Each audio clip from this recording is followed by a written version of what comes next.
Okay, Twitch is up.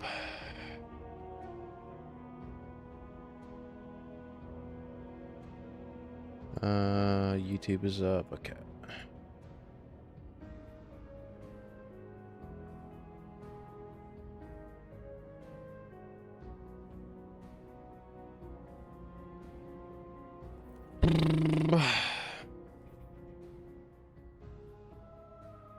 Let's go to the tower.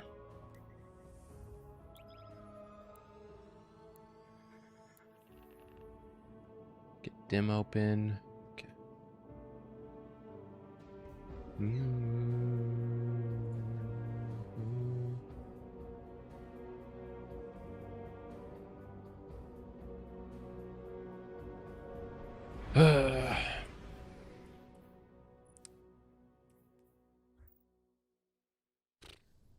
What a sad day, man.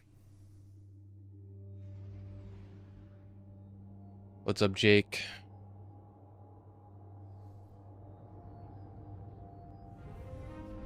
Oh, what's up? What's up, Brazar? I just saw the White House tweet. I'm sad. Yeah, like, oh no, what the actual fuck's happening? I know, dude. Like, we genuinely live in like the worst timeline ever. I think we like, I don't even know, dude. What's up, Dredging Cope? You're sad? Yeah, me too, man. What's up, GG Fire?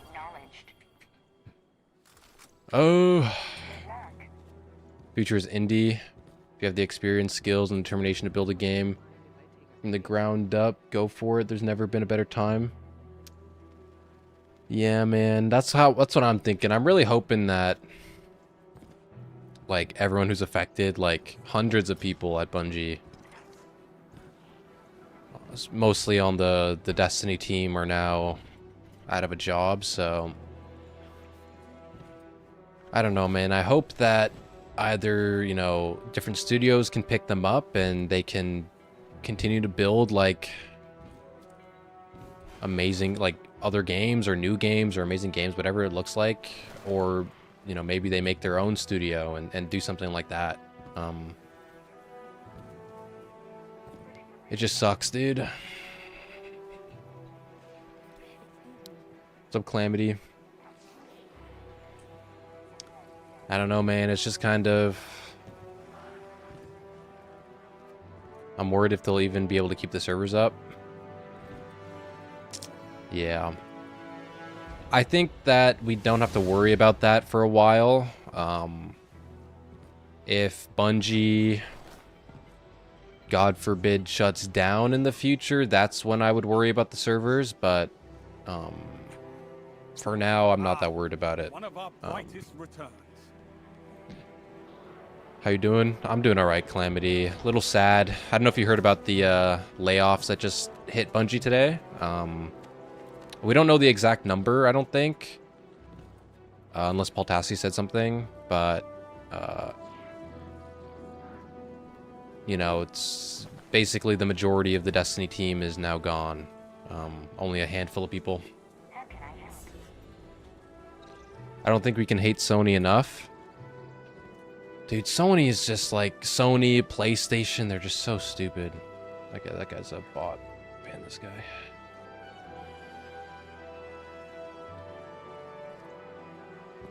Yeah, man. Looking at everything that happened today, like the new studio, like Justin Truman stepping down, like I think Justin Truman was probably a fall guy, probably. I mean, Justin Truman, whether it be the shame of the situation of like him being the studio head when these layoffs hit and the shutdown of Destiny, or he was just put there as like just to be the fall guy, I don't know. He's gone, and so now that we have the new studio head, what's his name, is like Purio or something. He's now the studio head, and when you look at the ties he has to the CEO of PlayStation, it just makes it all seem like it's an inside job, dude. Because him and the CEO of PlayStation, they used to be in the same studio together, working on whatever game they wanted to make, and it just feels like so, like personal, you know. Mercury said pretty much all the sandbox team is gone. Yeah. It just like... That doesn't make sense. The only hope is, once again, like, Sony or Herman... Whoever... Was it Herman Holtz? Whoever made that... Posted that email internally, who said that, you know, Bungie's working... They're committed to Marathon, and, you know, they're working on the incubation projects at Bungie. The only hope is that, like, whoever was left over in the Destiny team... who didn't get laid off, like, the only hope is they're working on something, you know? You know? Want to smash my Sony with the baseball bat? I'll keep the PS5, though. Dude, they're swapping out CEOs like swapping out mags, dude. Dude. It's crazy. Feel sorry for all those poor devs. They're now out of a job and will have to find another studio to work at, especially like in a job market in the gaming industry where it's in decline. You know, like PlayStation is shrinking studios, Xbox is shrinking studios. Like, like that's why indie seems like one of the only real ways to go about nowadays. Make your own studio. Are saying this is a form of self-sabotage. I mean, I, you know, there was the whole revenge narrative, that came out from the journalist, from, like, people, like, the thing is, like, people were, like, the guy, whatever his name is, Levain or whatever, who reported that. It's, like, people were, like, weirdly trying to be like, oh, he's French, you can't trust him. And it's, like, he's from, like, a major fucking news network, like the biggest news network in France, and he's made reliable reporting in the gaming industry before, so it's not like he's coming out of nowhere. So I don't know why people were reflexively like, or at least Paul Tassi was reflexively like, oh, I don't trust the revenge narrative.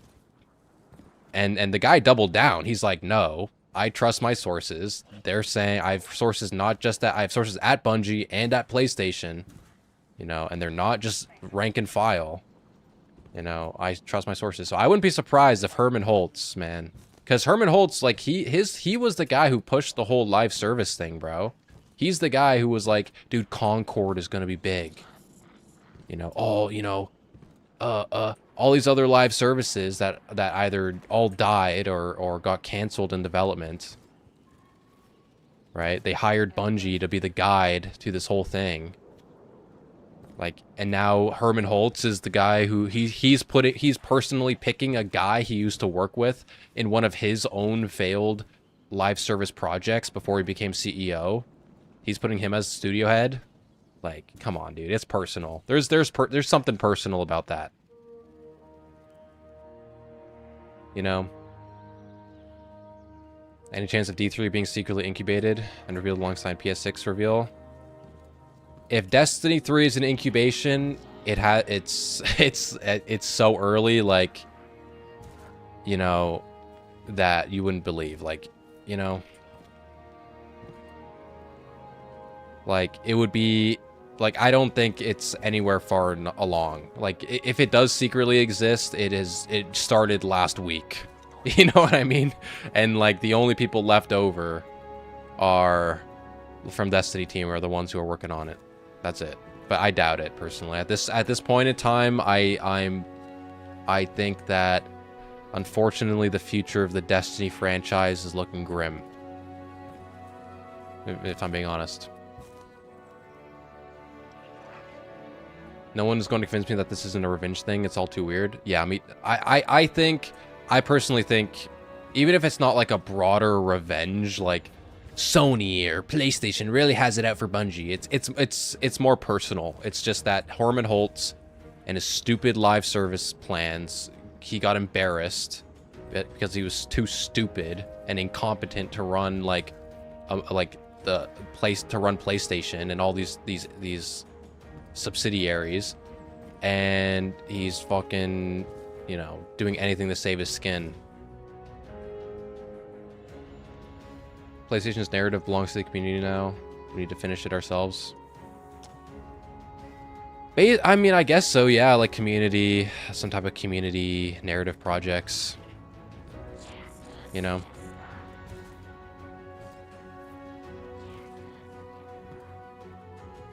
That'd be it. Some type of central vision.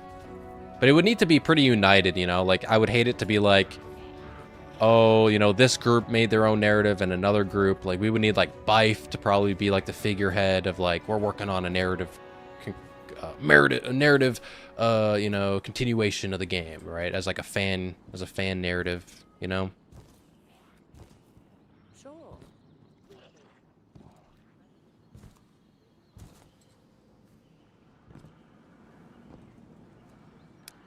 Bum ba bum. If they're incubating a project, which I think they are we talking at least another year or two before development actually starts? So we basically know that they're working on something, like, based on what Bungie has said and what Herman Holtz said in his email today. In terms of how far along it is, I mean, I don't know. You know, it could have started development, you know, last year, like last month, or it could have started years ago. So I couldn't tell you. I hope it's sooner rather than later, but you know.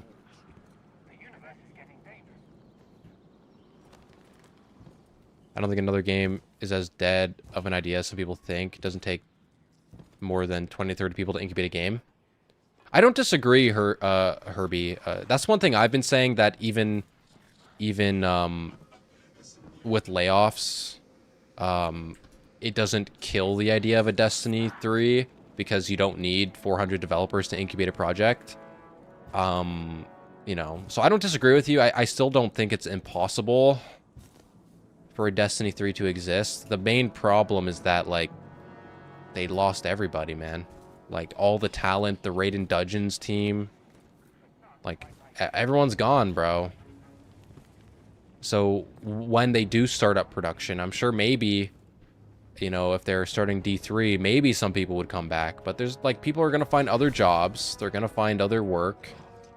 And they're going to find another project that they like working on, and another game that they're connected to, you know, and that they're developing. And are they going to be like, listen, man, am I going to go back to the company that was notorious for a toxic work environment with lots of crunch and disrespecting players and developers, you know, and who laid me off and shit? Like, or am I going to stick with the game I'm working on now, you know?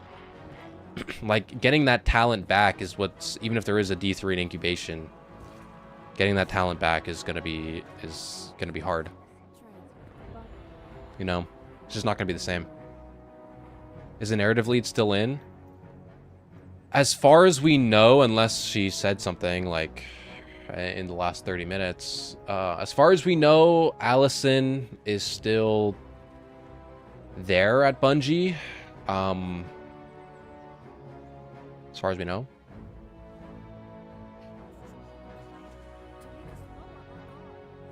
You know. It still says in her Twitter bio that she's the narrative lead of Destiny 2, so she obviously hasn't updated it. So I don't know. I don't know if she's still there. I really hope she is.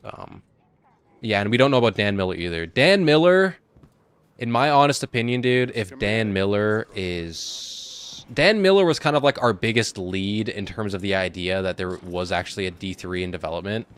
If we learn that Dan Miller is no longer there,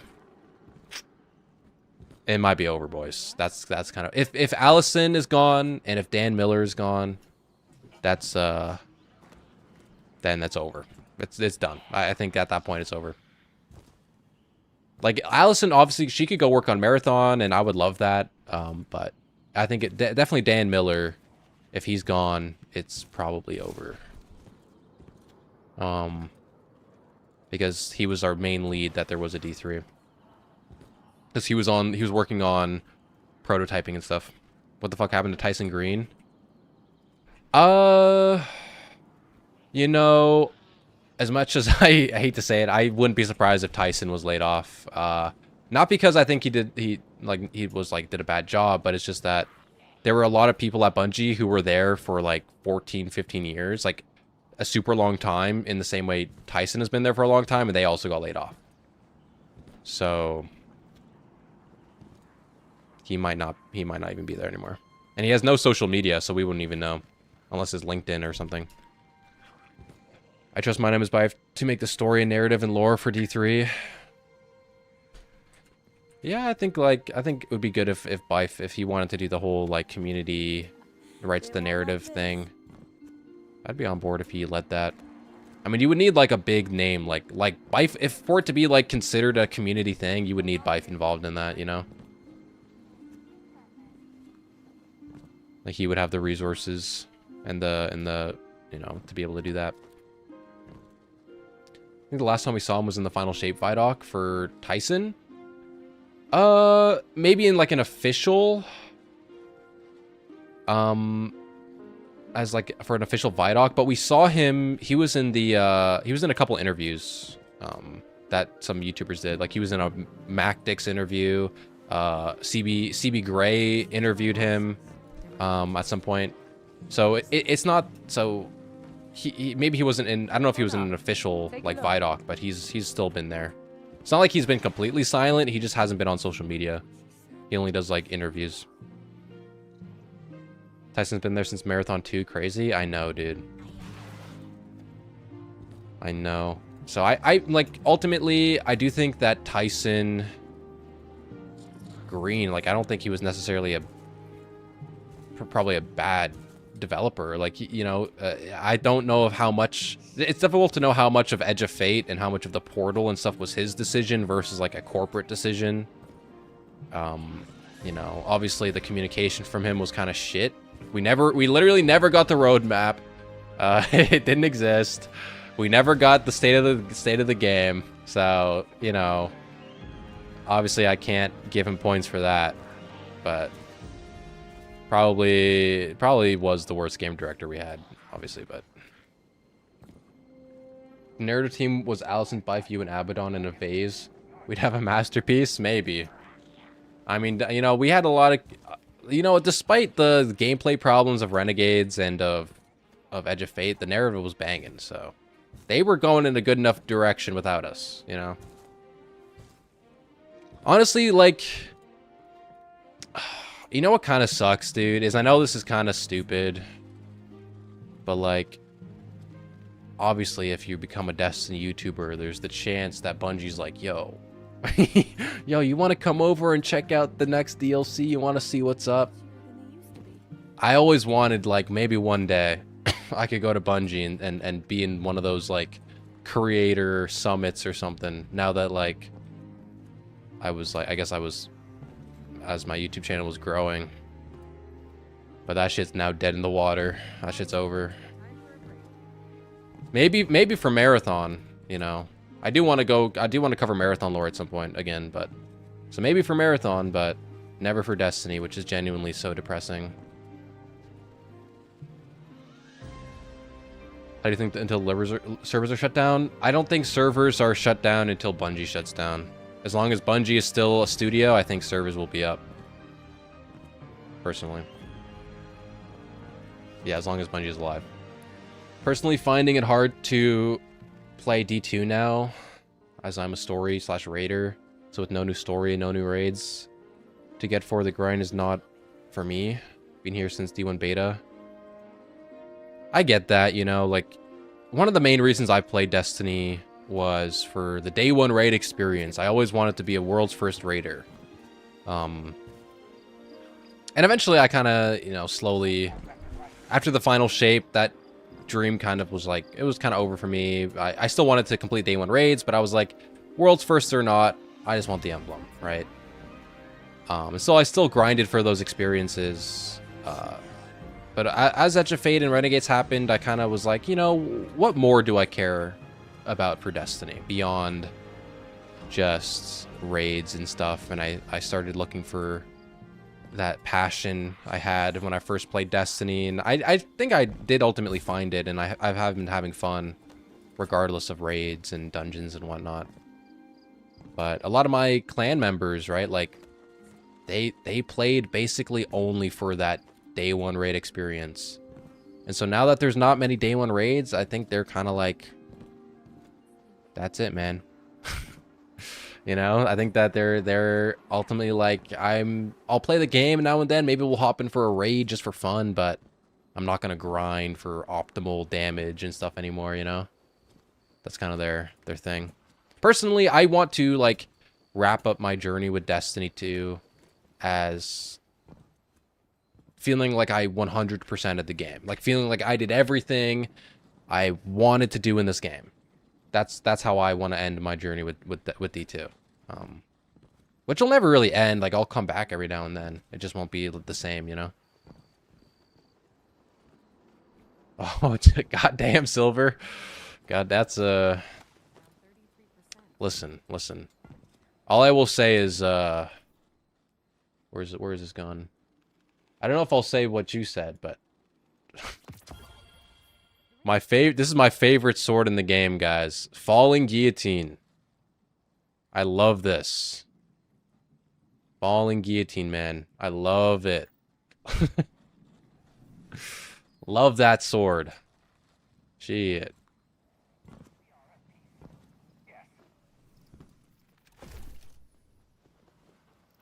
How's it going? How's the day treating you? I'm doing all right. Just like sad news regarding Destiny stuff and layoffs.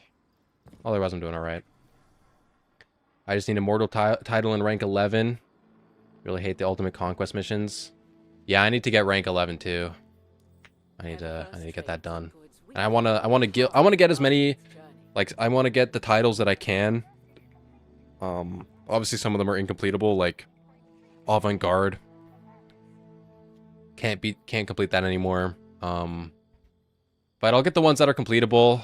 I'll guild them if I can, and then get all the gear I want. Rank 11. Or will Destiny be 6 months from now? I don't know, man. The Destiny community. I think a lot of people are still going to stick around. I think there's a lot to grind for, but it will shrink, you know. It will shrink.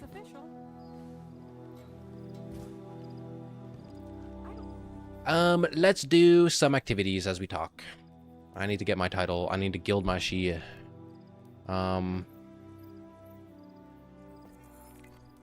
Okay. For this title, I need one more thing for this one triumph. Let's do this one. In Requiem, locate the pike. Defeat combatants. Undated computer languages are rich in temporal information. Do you guys know how to freaking redo like the Edge of Fate story missions? I cannot find out how to replay them. I do not know where you find them. Because normally, like, you can just select, like, oh, let's do this mission, but you can't. I don't know where to find that.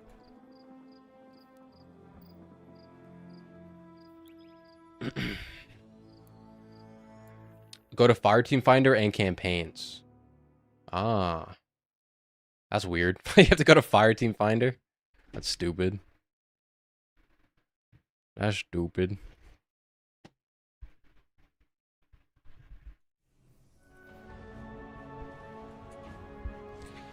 I need to get my catalyst done. So which one of us gets to play commander to? I mean, I still need to do the I'd like to see you try, but the Guardian will take point. I still need to do like the mythic versions. Dude. I hate no New Land Beyond, dude. Like, I can't hit shit with this thing.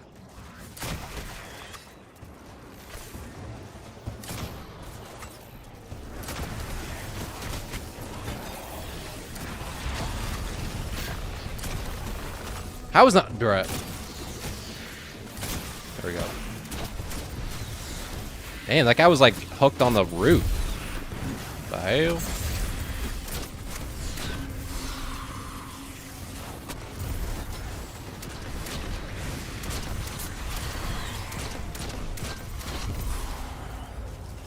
Pretty sure interact with the flags themselves on Kepler. Maybe. You need to go to the location of the Kepler itself. That's so stupid. Why do they do that? Like, why did they do it? Like, you could just load up the mission, man. You could do that with renegades. Why do they do that? Stupid. That seal is pyramid technology.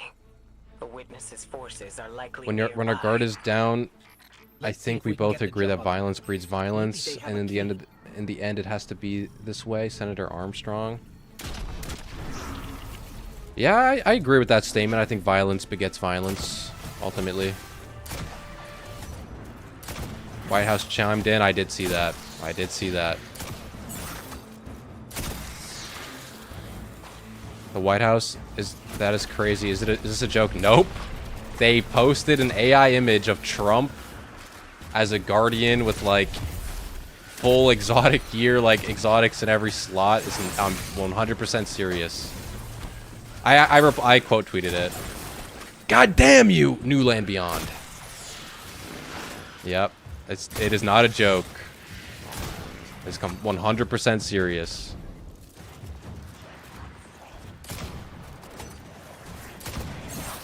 That's like why we live in like straight up the worst timeline, dude.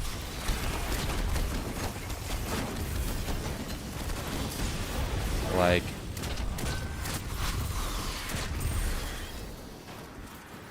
pretty sure they did something like that for Halo 2. I didn't see. It's just crazy, dude. Comes across as tone deaf. I mean, it's the Trump administration, dude.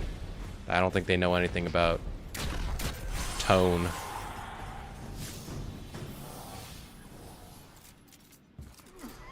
Lies just didn't happen, dude. It happened. It happened. Okay, I gotta find the pike. That statue. Is the pike just anywhere? I've seen these before. On the moon. Oh, is it over here? The Black Garden. What this? Ah, Be here. give it to me, man. Subject, but I finally got a Vanguard signal. You're welcome. How do I unlock the needs to pike? be our priority. Pass the telemetry through. Boshek, thank you for the follow. Hope you're doing alright. With all the sad Bungie news. Once somebody sees that image, D3 is greenlit instantly? No, dude.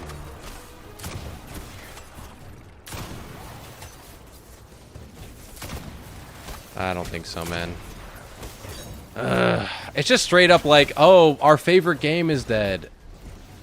Here's like, let me post AI generated image of Trump freaking as a guardian. Dude, like, we do not live in real life. Yo, guys, load me up in the Crucible. I can miss my shots against Dregs in the Pale Heart. Eyes up, Guardian. Like, honestly, what's so sad is I feel like the recent couple weeks have been just premium, like, Destiny memes, man. Just premium Destiny memes. Like, some of the funniest shit that's come out of the Destiny community has been recently. And it just sucks, because it's like, if that image came out of, like, the White House and it wasn't end of service, that shit would genuinely be so fucking funny. Like, obviously it's cringe, but, like, it's funny still. You know what I mean? But, like, and it would have been memed into oblivion. But now it's like, bro, like, why are you doing that? It's not funny, man.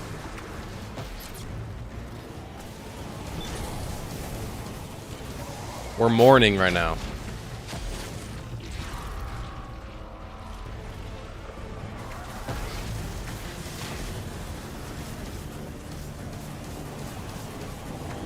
Oh yeah. Oh yeah. Get him.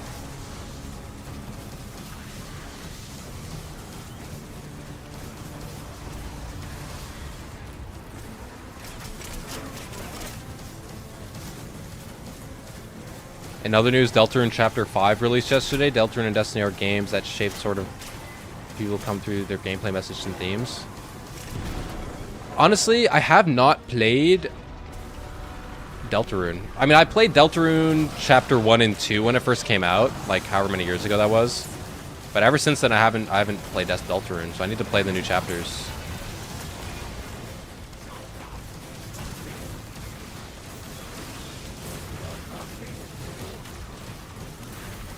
Do you guys see the Steam Summer Sale that started today?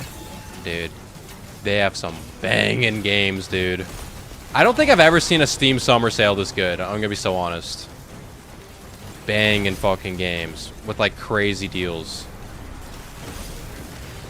So I already bought some games. Like I bought like 80 Canadian dollars worth of games. So that's like what, two American doubloons. Yeah, I bought that shit. But I gotta buy more, man. Dude, there's too many good games. It's definitely not my last Steam purchase for the sale. Like to terraform planets. 2 American doubloons sounds about right. Yeah. While the witness uses it to reshape this world in its own image. I think the White House posting Destiny stuff would generally make me like the game less by association. I mean, I wouldn't go that far. I mean, like, I don't really care. Like, they're idiots, so I wouldn't let just idiots ruin a good thing. Not a word. Seriously? He wasn't there. Wouldn't come out of his But office. it does kind of, it is stupid. It is just stupid. Is D2 in that list? I didn't look if the Destiny expansions were on the list, no. It might be.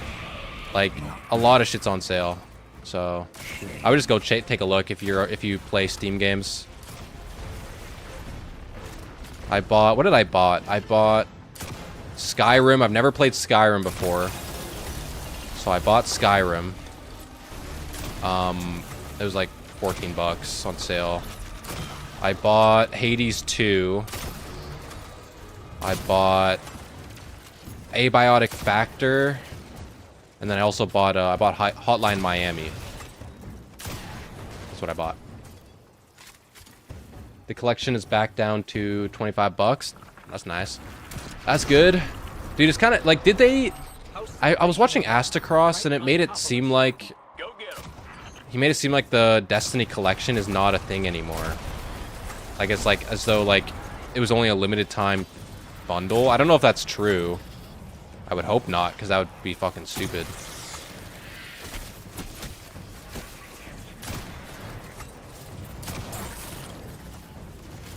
Where the abiotic factor is peak. Some of my my clan members were playing that, so that's kind of why I'm a big survival game fan. So I was like, you know what?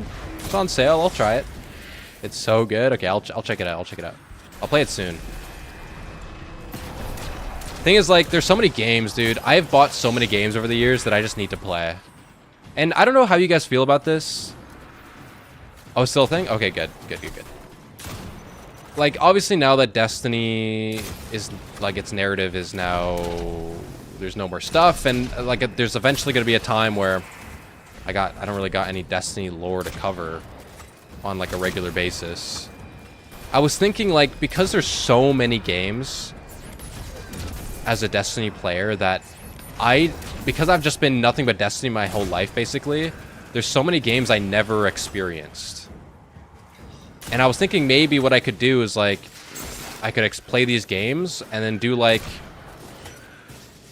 here's, you know, my first time experiencing the, you know, the Halo story, right? And I do a video going over, like, me discovering the Halo stories for the first time, or like the Warframe quests for the first time, right? Like experiencing these stories, and just talking about it, you know.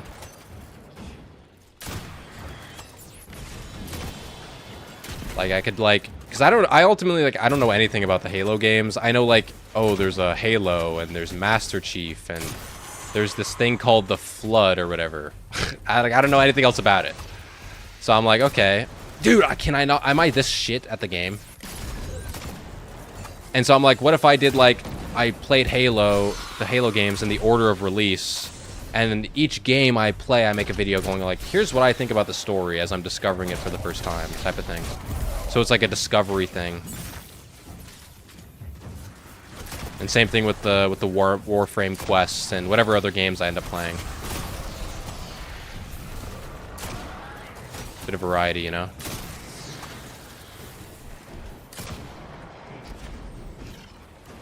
Can't do that, or the YouTube algorithm will sink your channel, if I've ever. I don't really care. You can make transitions on YouTube. It might just like, usually when it comes to that stuff, if like you're like, because the YouTube algorithm, like it registers your channel. It's like, oh, you're a Destiny channel. So if you don't make Destiny videos, it's like, it doesn't really know what to do with your videos. But usually like it does, sometimes it's irrecoverable and like it almost like wants you to make a brand new channel. But sometimes it's like you can just transition and it's no problem. Other times it's like, you know, it's like, you know, it'll be like a couple of months of like it being a bit rough, but then it'll eventually find out what to do with you, you know. Ultimately, like, the purpose of my YouTube channel is just to have fun, you know, like, you know, this isn't my job. You know, I don't make the big bucks on YouTube, you know. It's ultimately just for fun. And whether I get 1 million views or not, you know, I would still be making videos, so. Would I like it to be my job? Sure, man, that'd be cool, but... Oh. Do I have to restart this whole thing now? This whole freaking encounter? But it's, but yeah, it's not like... It's not my whole thing, you know? No way! Okay, dude. I'm trying to farm too many kills. I'm just gonna freaking do this. New Land Beyond. New Land Shmeon. Okay, whatever.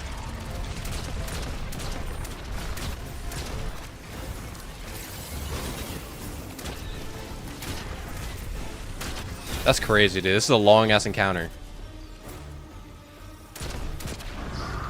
This is the best way to get it done? Yeah.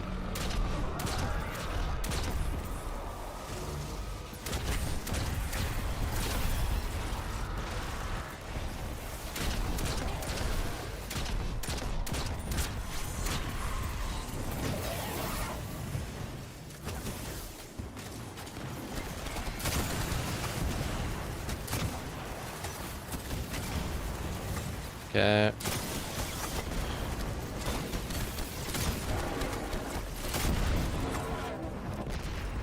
Wow. So that's Witness. Where are you going to school? Oh, what are you doing for school?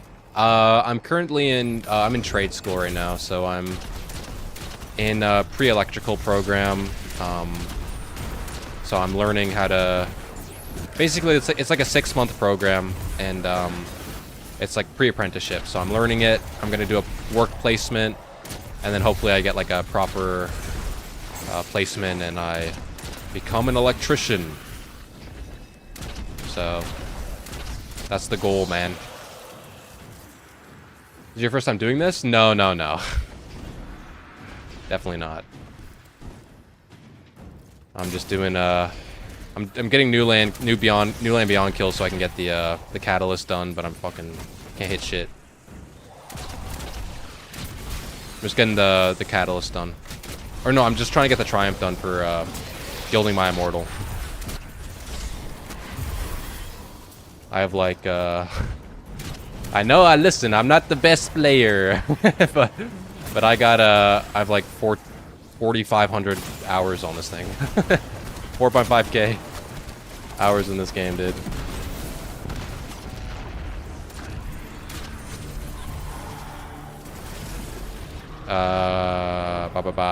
Pyramid. There's always a need for electricians. Yeah, that's kind of why I'm going into it. It's especially as everything's electrifying.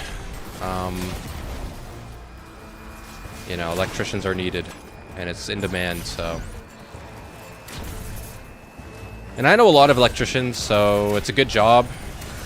Every electrician I know owns a house, and I'm Canadian, and so that's a big privilege nowadays. So, and they're young too, so it's a good job. So that's why I'm in it.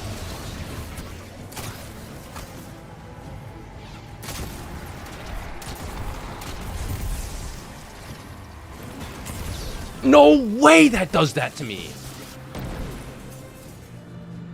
I wasn't even, dude. wasn't my destab that fucking got me, dude? What? I wasn't even near it. Oh my god. The thing on the back? This is normal mode, dude. I'm doing this for the triumph. Dude, I'm so ass. I'm too washed.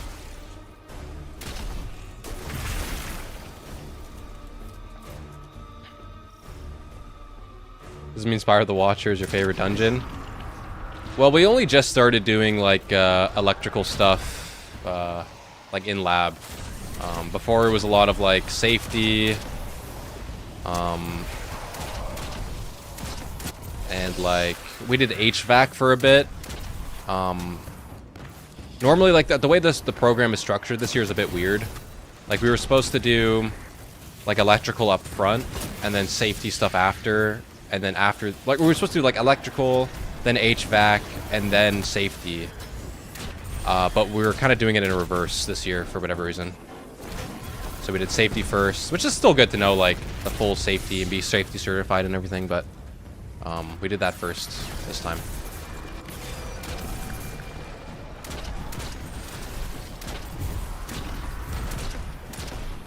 Program is a little bit disorganized, though, this year for whatever reason.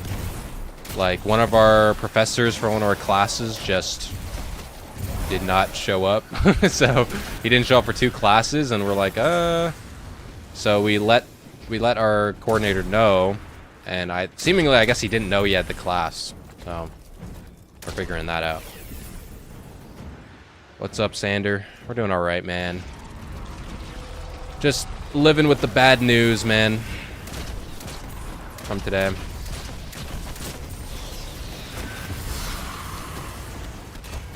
Living with the bad news.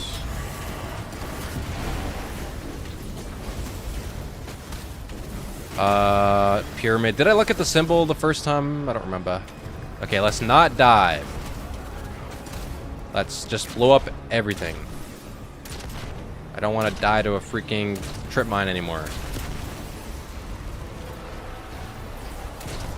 Let's be out of line of sight. Hello, there we go.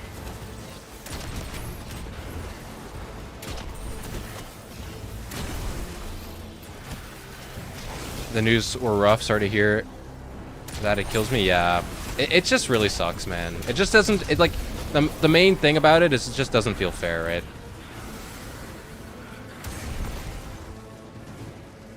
It just doesn't feel fair to the people who just did everything they can to build a Destiny and everything, man. It doesn't feel fair.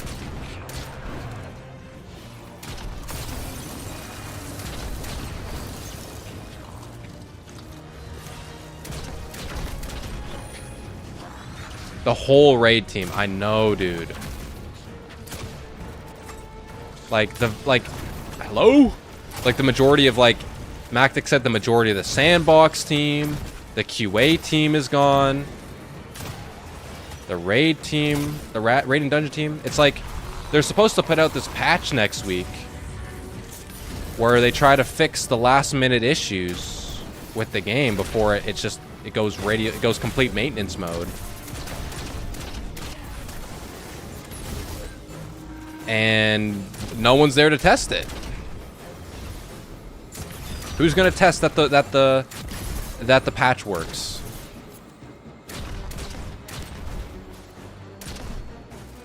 Okay, what's the symbol?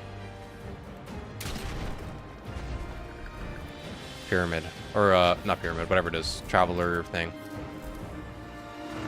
VFX team was also hit? Yeah, I saw that too. Wait, Hotfix team got entirely axed as well?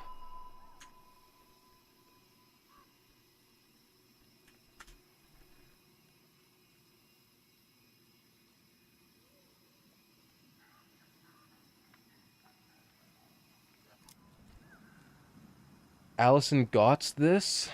What do you mean? People who made the most unique and IMO best content in gaming did.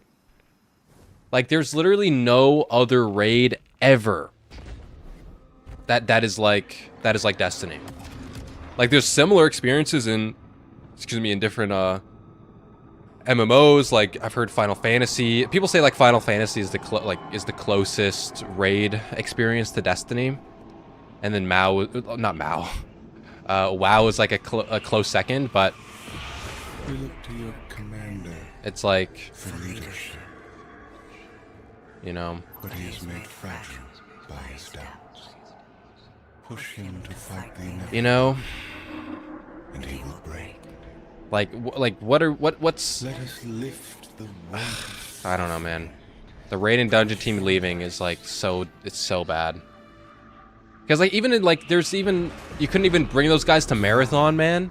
Cultivates a life in the shape of Like they couldn't make another like cost. Cryo Archive raid like experience. You just had to cut the raid and dungeon team, man. Silence. Surely Destiny, one of the best content that Bungie puts out. That is like one of the major selling points for Bungie games. When fallen, Nah, we're gonna cut those guys. Nah. The traveler would not return it. But we I vaguely know how RenP works, so I'm half tempted to try, in particular, Destiny dating sim. Yo, that'd be sick. I mean, like, in terms of the way Destiny projects work like that, in exchange, I think Bungie's pretty chill, so long as you don't make money off of it. Read us. I'm en route. Give Taj all You know. the help you can. So if you want to do that, Ultra Risen. This is where he lived with his wife and son, isn't it? We were defending You should be able to do it. the fallen. The fallen will not defile my family's memory. Guardian, honor them with me. Defend First my studio homes. to introduce free look movement into FPS games, and then they went to pioneer the greatest raid experiences in gaming. Did straight up, yeah. Marathon was that. It was first free look on Macintosh too. They brought it to like an audience that rarely saw any gaming stuff. It doesn't make sense, man. Just does not make sense. How's it going, Asteroid? Yeah. Fuck the leadership. Fuck Sony. Sucks. Hopefully Division 3 is an ass. I hope so, man. I think they're putting a lot of resources into that. You know, they did have raids in Division 2. I don't know if they had raids in Division 1, but they had raids. Some of them were pretty good, from what I've heard. Obviously not Destiny level, but I'm just hoping, man, that whether it be for Guild Wars or for Riot or like the Riot MMO or whatever, or Warframe, that whatever these studios who make these big MMO experiences, like, or Division 3, you know, that they pick up these devs, man, and we can relive these raid experiences, man. Because I don't know if this was today, but Astacross was saying, I saw a clip of Astacross where he was talking about how he went and he talked to these developers who are making a big game and how they wanted their end game experience to feel like Destiny raids, and that was their vision. So we don't know what studio he was talking about. All he said is that this studio has a lot of money. So maybe it's Riot, like Riot MMO maybe? That's my best guess.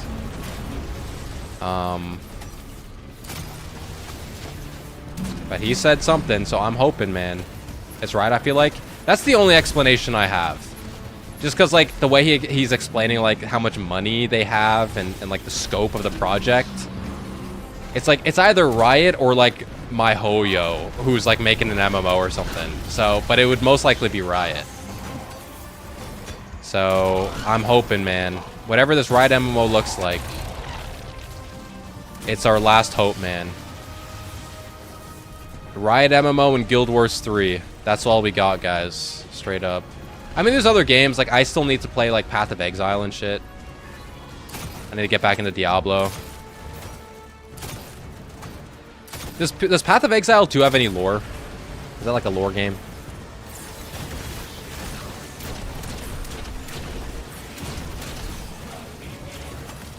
Because it looks fun. It looks like a fun game. I was thinking maybe I could check it out.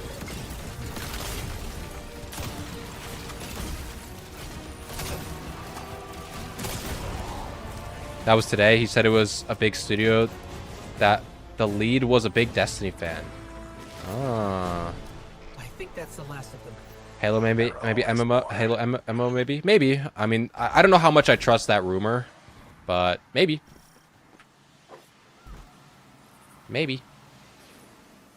Cross wants to make a game himself. Destiny RuneScape. Just Yeah, we'll see. give me a moment. Oh, I need Warframe team. to say goodbye. Like you mean the one Astros was talking about? It seemed to me like it was a different studio, like Riot or like a big studio. Yeah, in terms of the Halo thing, like that was like a pretty, I don't know how reliable that leak was, but with the layoffs that are also going to be hitting Xbox soon, I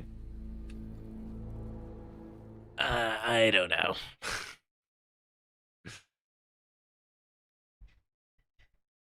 Digital have their hand, yeah, definitely not. I don't think he was talking about Digital Extremes in terms of what Astros was talking about. We already have Destiny version of Genshin Impact. It's Destiny Rising. That game is ass. Yeah. I mean, like, yeah, like, I guess Mohoyo would have to just just not do a gotcha, which is like, I don't think they would ever not do a gotcha. I'll be right back, guys. I'm going to grab a quick little plate of food. I'll be right back.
Okay, I'm back, guys. Probably one of the strangest dinners I'm about to eat. It's like chicken with like mac and cheese, and there's a spring roll, and then like pasta salad and a ginger ale. You know, I'm gonna quickly let's quickly show now, thank you for the follow. Let's quickly just chill in the tower and we'll yap. We'll yap as I eat this.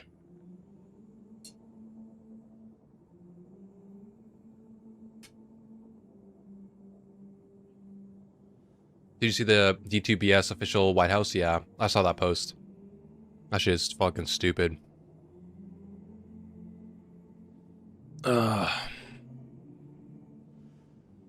Like, any other context, it would have been fucking funny. Like, imagine, like, a new Shattered Cycle came out and the White House tweeted that. That shit would be funny as fuck. But it's like, oh, in the death of the game. Nice, man. You know? Nice.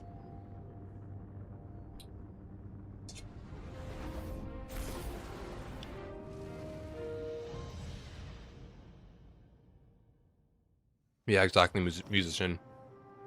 Yeah, dude, all these hardworking developers lost their jobs. Let's post this AI image. Like, so lame. So lame.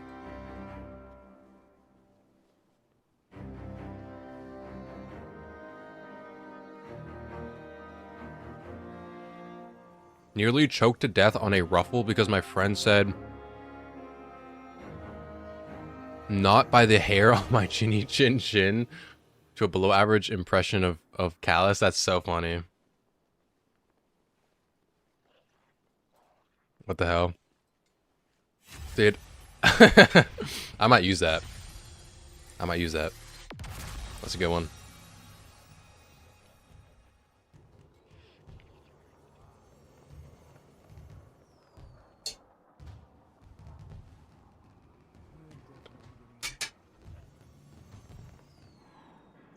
I need someone to slow dance with me, man.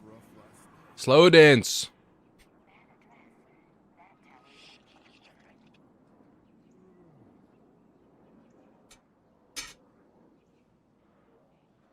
He's gone off on his own. Not AK hours and still going hard until the end, Guardians. Me too, man. I got to at least hit 5,000. I'm at 1,400, 45k. Not 45k. Holy shit. 4.5k. looks like there was a rat living in there. If I had 45k hours, man, put me in a prison. Put me in a facility.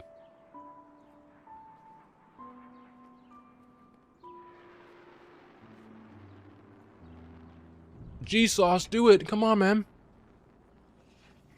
How's it going? We're doing all right, man. I'm just quickly eating dinner, and then we're just yapping in the meantime. You ever think Zavala's been doing this for too long? What is he, 200 years old? Then we're back to gaming.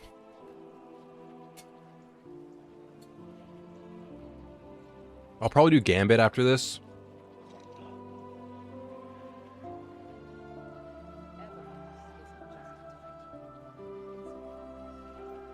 What's your opinion of the Monument of Triumph structure? I think it's cool. I wish, like, I do like how there's greenery all around the edges of the tower. I wish maybe, like, this area of, like, this hallway courtyard thing was a bit more green, but otherwise it's fine. I like it.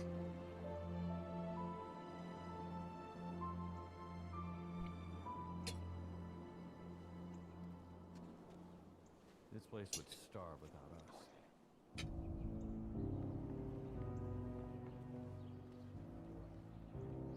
going to take some serious money to fix this place.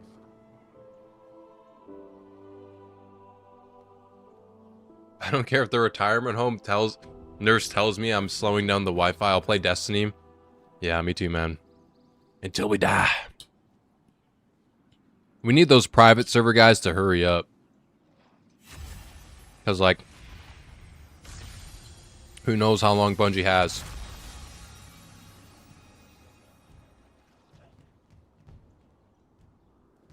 And then the servers are at risk then.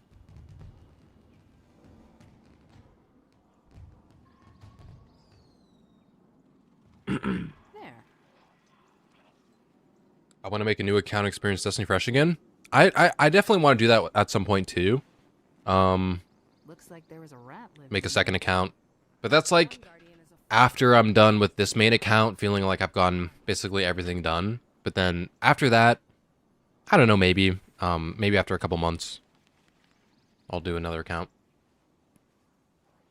She said this cycle has to come to an end. They're doing the Lord's work right now, so trust them with time. Yeah, I really hope the private servers go crazy. Because if we can get private servers, man, excuse me, then that might also give us the potential to, like, make our own content, you know, or bring back stuff that's in the DCV. Has potential.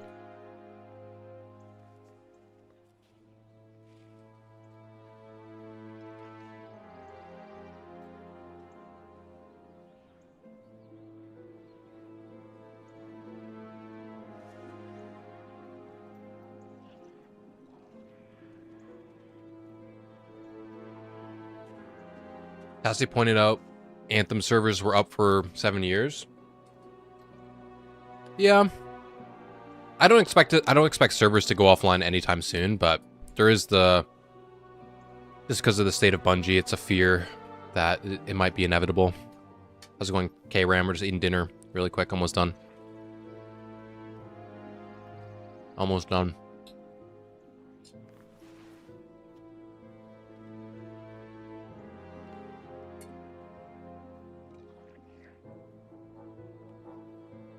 And then we'll be playing some Gambit.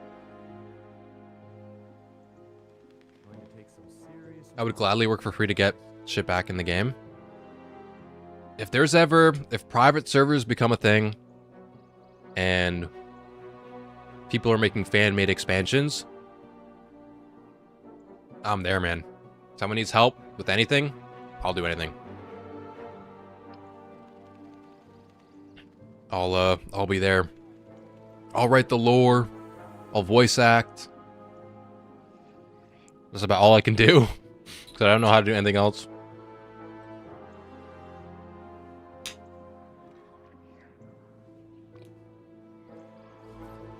All for free. Those algorithmic decryption keys were supposed to be heat resistant. the city is the first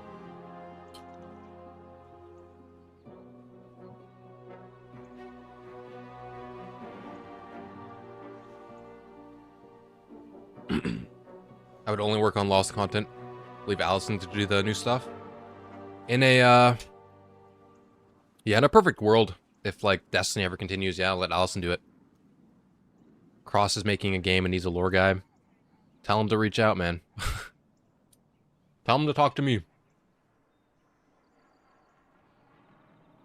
You know, outside of my YouTube videos, I don't really have any writing experience, so, you know, you can hire me. I don't know what I can do for you, Astrocross. I can figure it out, but let them know, guys.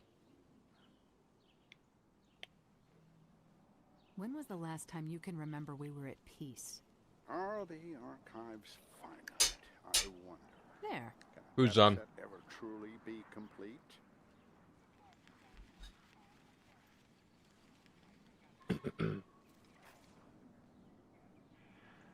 Okay. What do we got to do, guys? I know I need to do some... Oh, I already did Gambit. Okay, we can't do Gambit, guys. I need to get one more first place win on SRL. On SRL. So we're getting our first place win. Donkey and Bife team up to write lore for Astrocross. Maybe, man, maybe. Maybe. Let him know. Dude, I DM'd Astrocross the other day on Twitter. Excuse me. I was like, yo, Astrocross, do you want a game? I was asking if he wanted to like game on stream or something. And he's like, yeah, sure, man, let's do it. and then I'm like, oh, sick, let's go. Let's you know, what's the schedule looking like? Fucking no reply, dude. No fucking reply. So, it's not in my hands, guys. Not in my hands. Astrocross is a free beast. He's a free animal. Can't pin him down.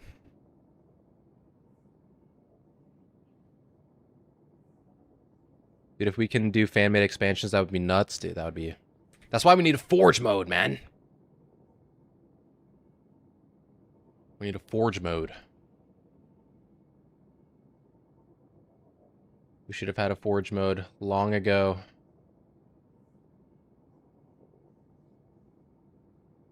Could have... Honestly, dude, if we had a Forge mode and like... I wouldn't be anywhere near as, like, depressed. Because at least I could be like, well, at least the fans are gonna make stuff, you know? At least we can continue Destiny on our own. You know? Who's gonna make that Forge mode? Nobody now. Unless they can make it on private servers. I don't even know how that works, though. Like... You know, like, like for private servers, are they just like poor? Like, can they even make new content with on private servers? Like, isn't it like you need like, or are they somehow porting the game to a different engine? Like, I don't know how that works. Let's do this. Reminds me of the raid that guy made in Halo. Yeah, like we would have stuff like that, man. Like community raids or community strikes or whatever.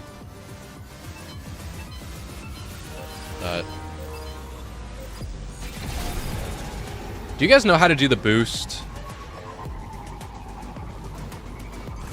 I need to get first place.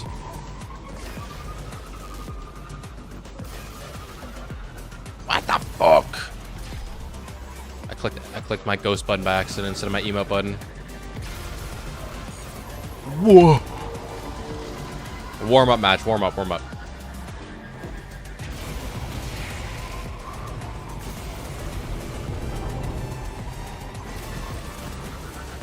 What the fuck? Yeah, rip that guy.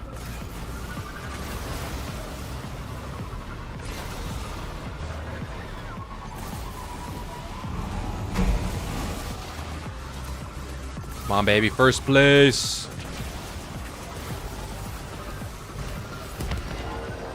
Come on.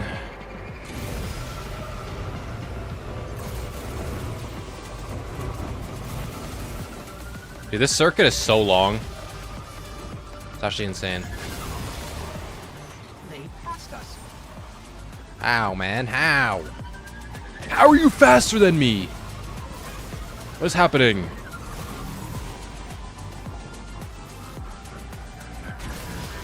What?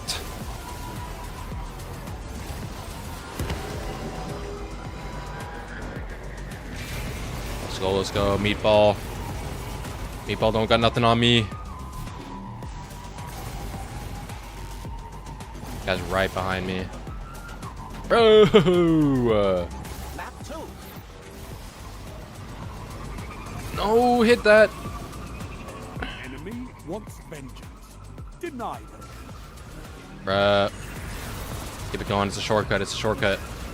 Makes it seem like I'm in last, but I'm actually in first.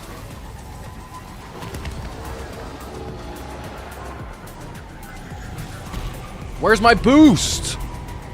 Bruh. Fire, Guardian, or they'll take your lead. Yeah, that guy missed it. L to that guy. Come on, dude. Let me just get the win. Emote.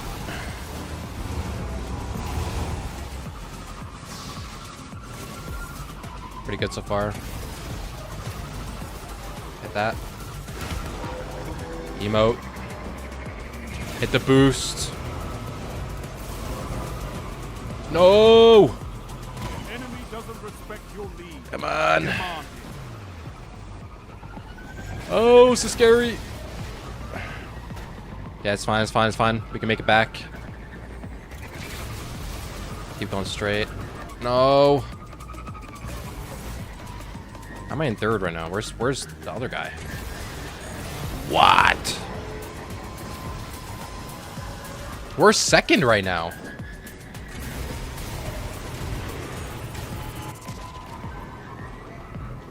Oh, he's still there.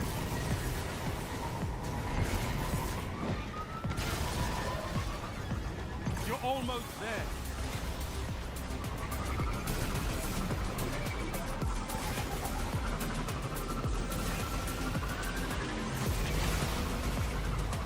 What? I hit nothing. Oh.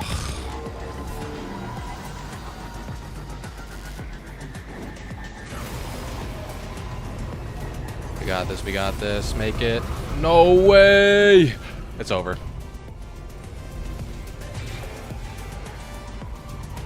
Dude, actually the worst throw of my life.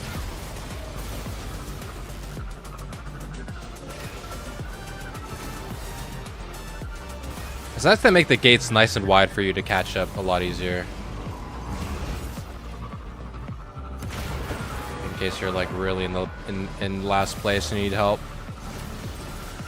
Like myself.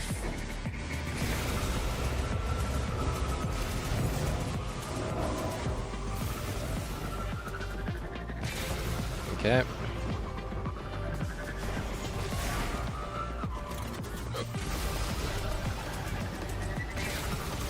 I can make it. Nah, there's no way.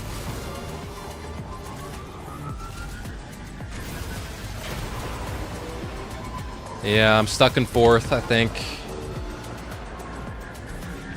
5 minutes. Unfortunately. Could go there. Nothing I can do. 30 seconds. It's not over.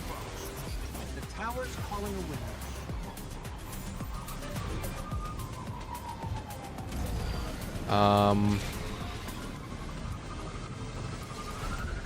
People could probably do private servers eventually, but the issue is that the source code. Ooh. Exotic Sparrow.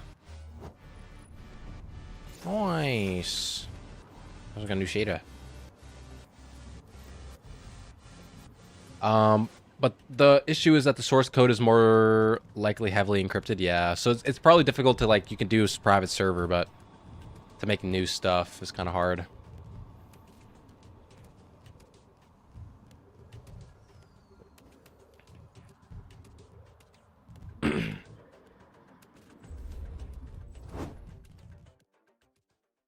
Might get Skate might get a forge mode, but you'll have to pay $10 a month. What? Didn't Sea of Thieves just get a forge mode, or it's getting one really soon?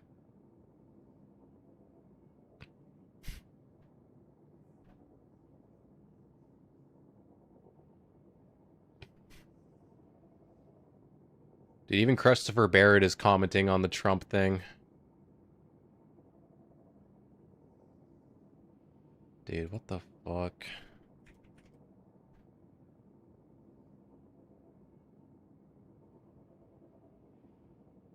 Dude, this Glorpinity guy is like this like he's so weird.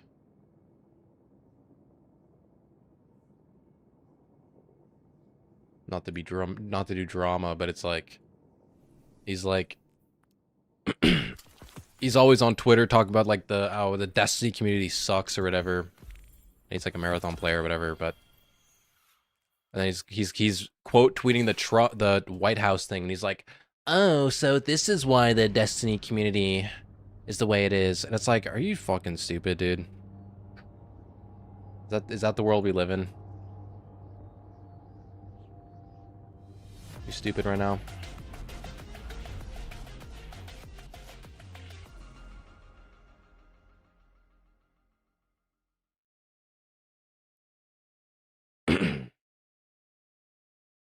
In rare cases, cases, it's also because they laid off a good chunk of their staff. So see if these content is massively slowed down. Yeah, and that's the thing, right? It's like, once again, it's kind of like if you can't support the content yourself, let the players do it, bro. Like, the players will gladly build that shit, dude. Like, if people care, like, especially in Destiny, man, you don't think people will be cooking up the PvP maps for you? Like, you can't build PvP maps. Fine, bro. Let us do it. Let us make it.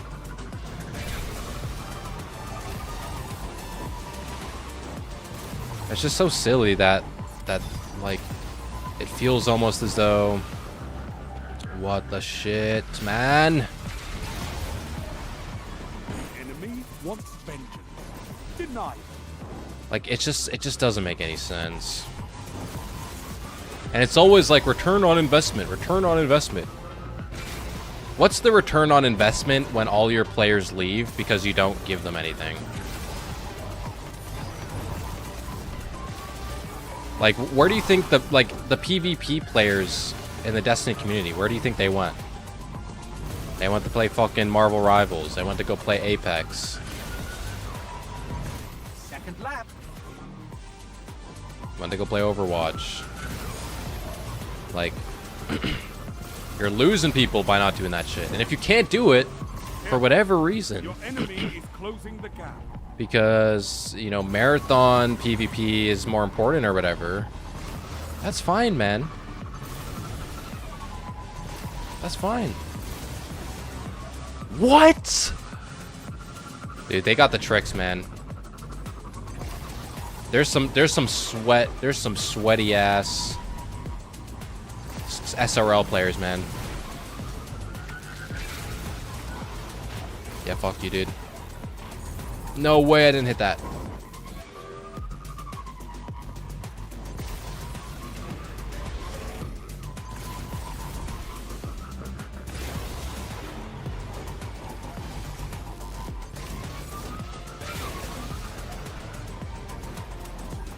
Wow, wow, wow, wow.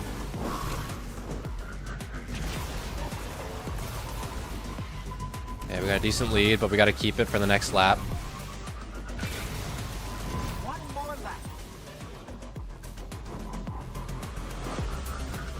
What the fuck? That's right behind me, I think. Gotta keep it. For the triumph.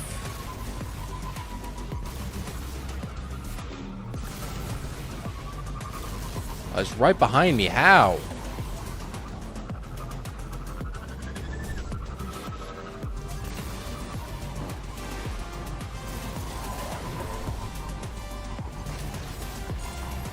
What? Did I go through this shit? It doesn't even give it to me. Keep it going. Keep it going. Hit that trick. Dude, I need to keep this lead so badly.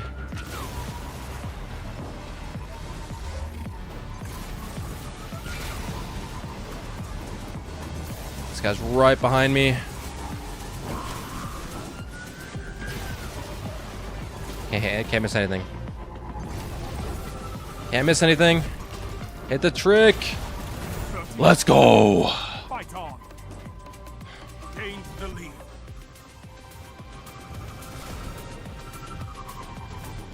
All this nonsense is caused by LLM stuff. Everything is so expensive because the entire planet's resources are being fueled into a bottomless gaping hole that is a personal endeavor of like 12 people. Yeah. All this stupid AI stuff. Dude, that's like, did you also see that today Xbox announced their wait, what? This didn't count? Perform, bruh. Okay, I guess I gotta do this one. Yeah, they increased their the prices of their Xbox today. What? Okay, this is such a cool, that's like such a cool freaking mark, dude. Gotta hit a shit ton of tricks.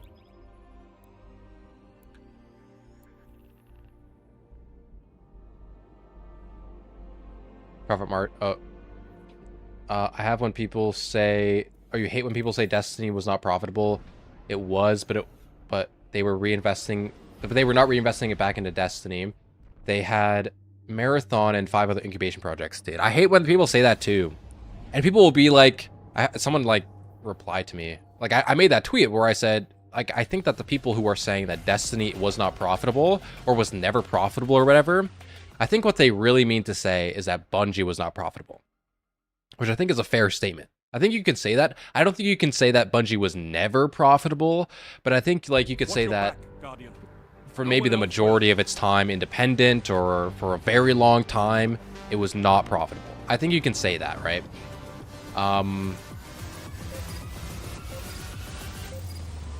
But it's a different thing to say like Destiny was never profitable, because that statement just doesn't make any sense, you know. Like, no way you can look at Destiny and be like, yeah, that shit made no money. Like, you realize that Destiny on its launch day made like $500 million, right? Like, Activision gave Bungie $500 million to make 4 Destiny games. And Destiny 1 made $500 million on launch day. People will be like, nah, that shit was not profitable, man. Like Destiny 2 or Destiny IP, Destiny 1 and 2 has generated billions and billions of dollars. Billions and billions of dollars. Now, if someone were to say Destiny 2 hasn't been profitable since the final shape, I could see that. I could honestly come to that conclusion and be like, you know, maybe you're right. Right? I could see that. But to say it was never profitable, or like it hasn't been profitable for forever, like, no. Doesn't make sense. And I saw someone replied to me, like they quote tweeted me, they were like, that's not how businesses work, like, Bungie only has one product. You know? And it's like, no, man. Like, they didn't have one product. They had 5. Or, like, everyone says 5.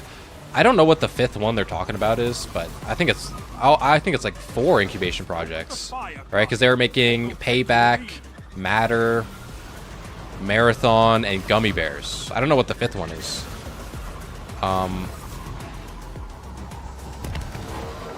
You know, but they were making all of these games. Like they had other products. They just weren't released yet. Like it's like you can't be making these things and then be like and spend all the more money than you're making developing these other products. And then these other products make you no money. They lose you money because they never existed.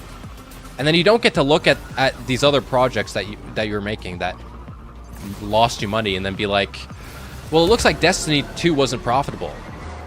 No, the other products, the other ventures you were working on wasn't profitable. It's like, imagine if, like, you know when Facebook did the whole metaverse push and they made a new parent company called Meta and they were building the metaverse, and how Facebook just lost fucking billions and billions of dollars. Like, imagine, like, you can't then go look at Meta and the metaverse venture, which lost like $80 billion or whatever, and then be like, the Facebook social media platform was not profitable this year. No, like, it wasn't Facebook that wasn't profitable. It was the metaverse that wasn't profitable. Even if the metaverse was never released, and it lost them $80 billion to make, and you still can't be like, it was Facebook. Facebook lost 40, like the Facebook social media app lost $80 billion this year, guys. No, you don't. It's always the metaverse. You don't blame your other product. That's not how that works. It's the other venture. It's the venture that failed. And people are trying to look at Marathon being unprofitable, or look at not Gummy Bears. Gummy Bears is still in development, but look at like Payback and Matter, and they're like, guys, Destiny wasn't profitable. Like, no, man, these other ventures weren't. That's the whole point. Didn't Matter end up being Marathon? No, Marathon was its own thing. Yeah, Matter was its own thing. Matter ended up getting canceled. I think it was in 2022. That's when it got canceled. But it was in development. It was in development since like 2019 or something for Matter or whatever it was. Either 2020 or 2019. Okay, hopefully I've done a bunch of emotes. Marathon has been like 3 different games. That is also true. Marathon was also like 3 different games. You've got 30 seconds. There was 5, Pete said. What was the 5th one? Do we know what that 5th one was?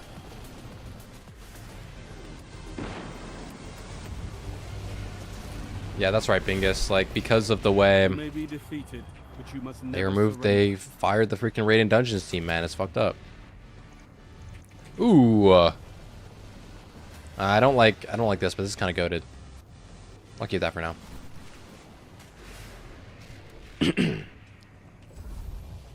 3 complete redevelopment cycles for it. Yeah. It's so crazy how Marathon ballooned to being like over $200 million.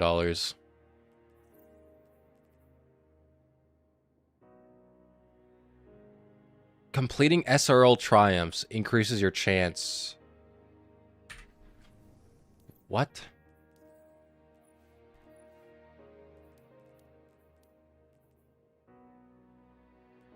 Which one counts? 1, 2, 3, 4, 5, 6, 7. I guess it keeps going.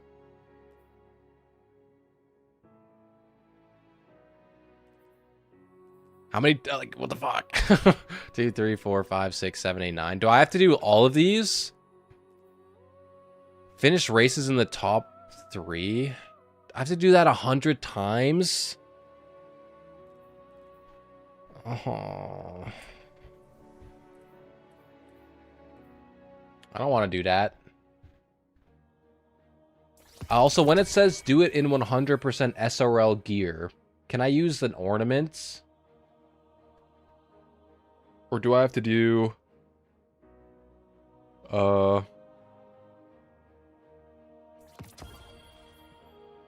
Does it have to be like actual armors? Because I have the SRL ornaments from the whatever. Dude, where's did I not just put like an SRL weapon in my vault? Am I stupid? Did I not just do that?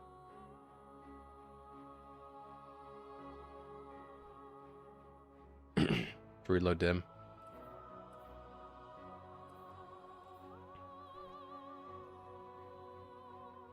Or did I delete it? I might have deleted it. Which would not be good. Because I need that.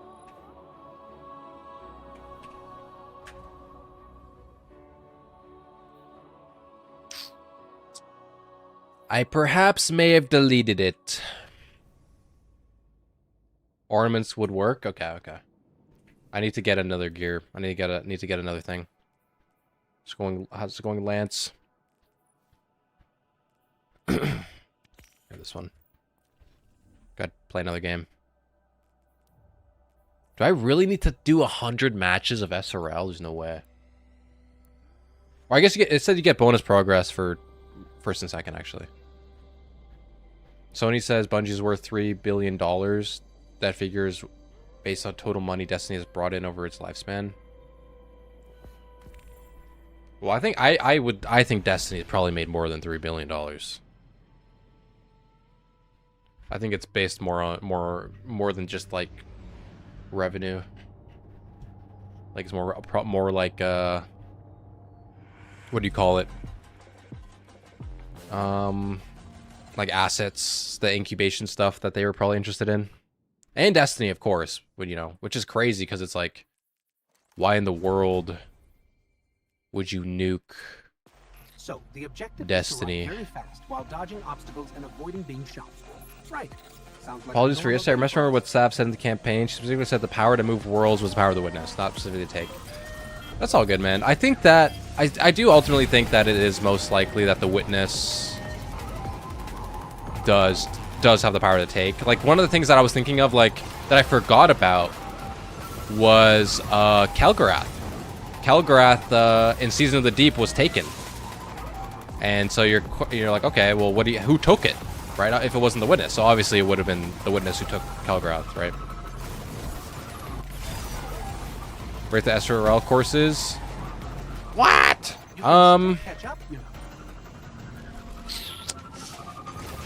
Probably the Venus one is my least favorite. If I had to rate... Oh my god, what is happening?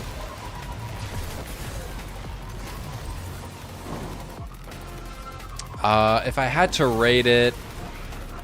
Probably the Mars map, number 1. Number 2 is the 9 map. Number 3 is the Mercury map. Number 4 is the Plaguelands map, and then number 5 is this one. Second lap.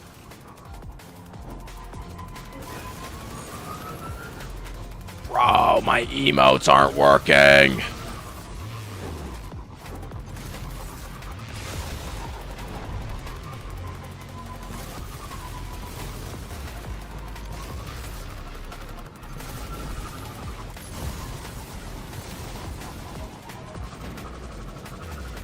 Also, there's also numerous witnessing bosses that are taking over the witness. Yeah, sometimes, like, I wonder though if, like, obviously I don't disagree that the witness had that power, but like at least now, 'cause I was kind of being stupid before, but sometimes I wondered, like, if that would have been just because, like, the witness had control over them, so it's taken of the witness, not taken by. But I think that's just me being stupid.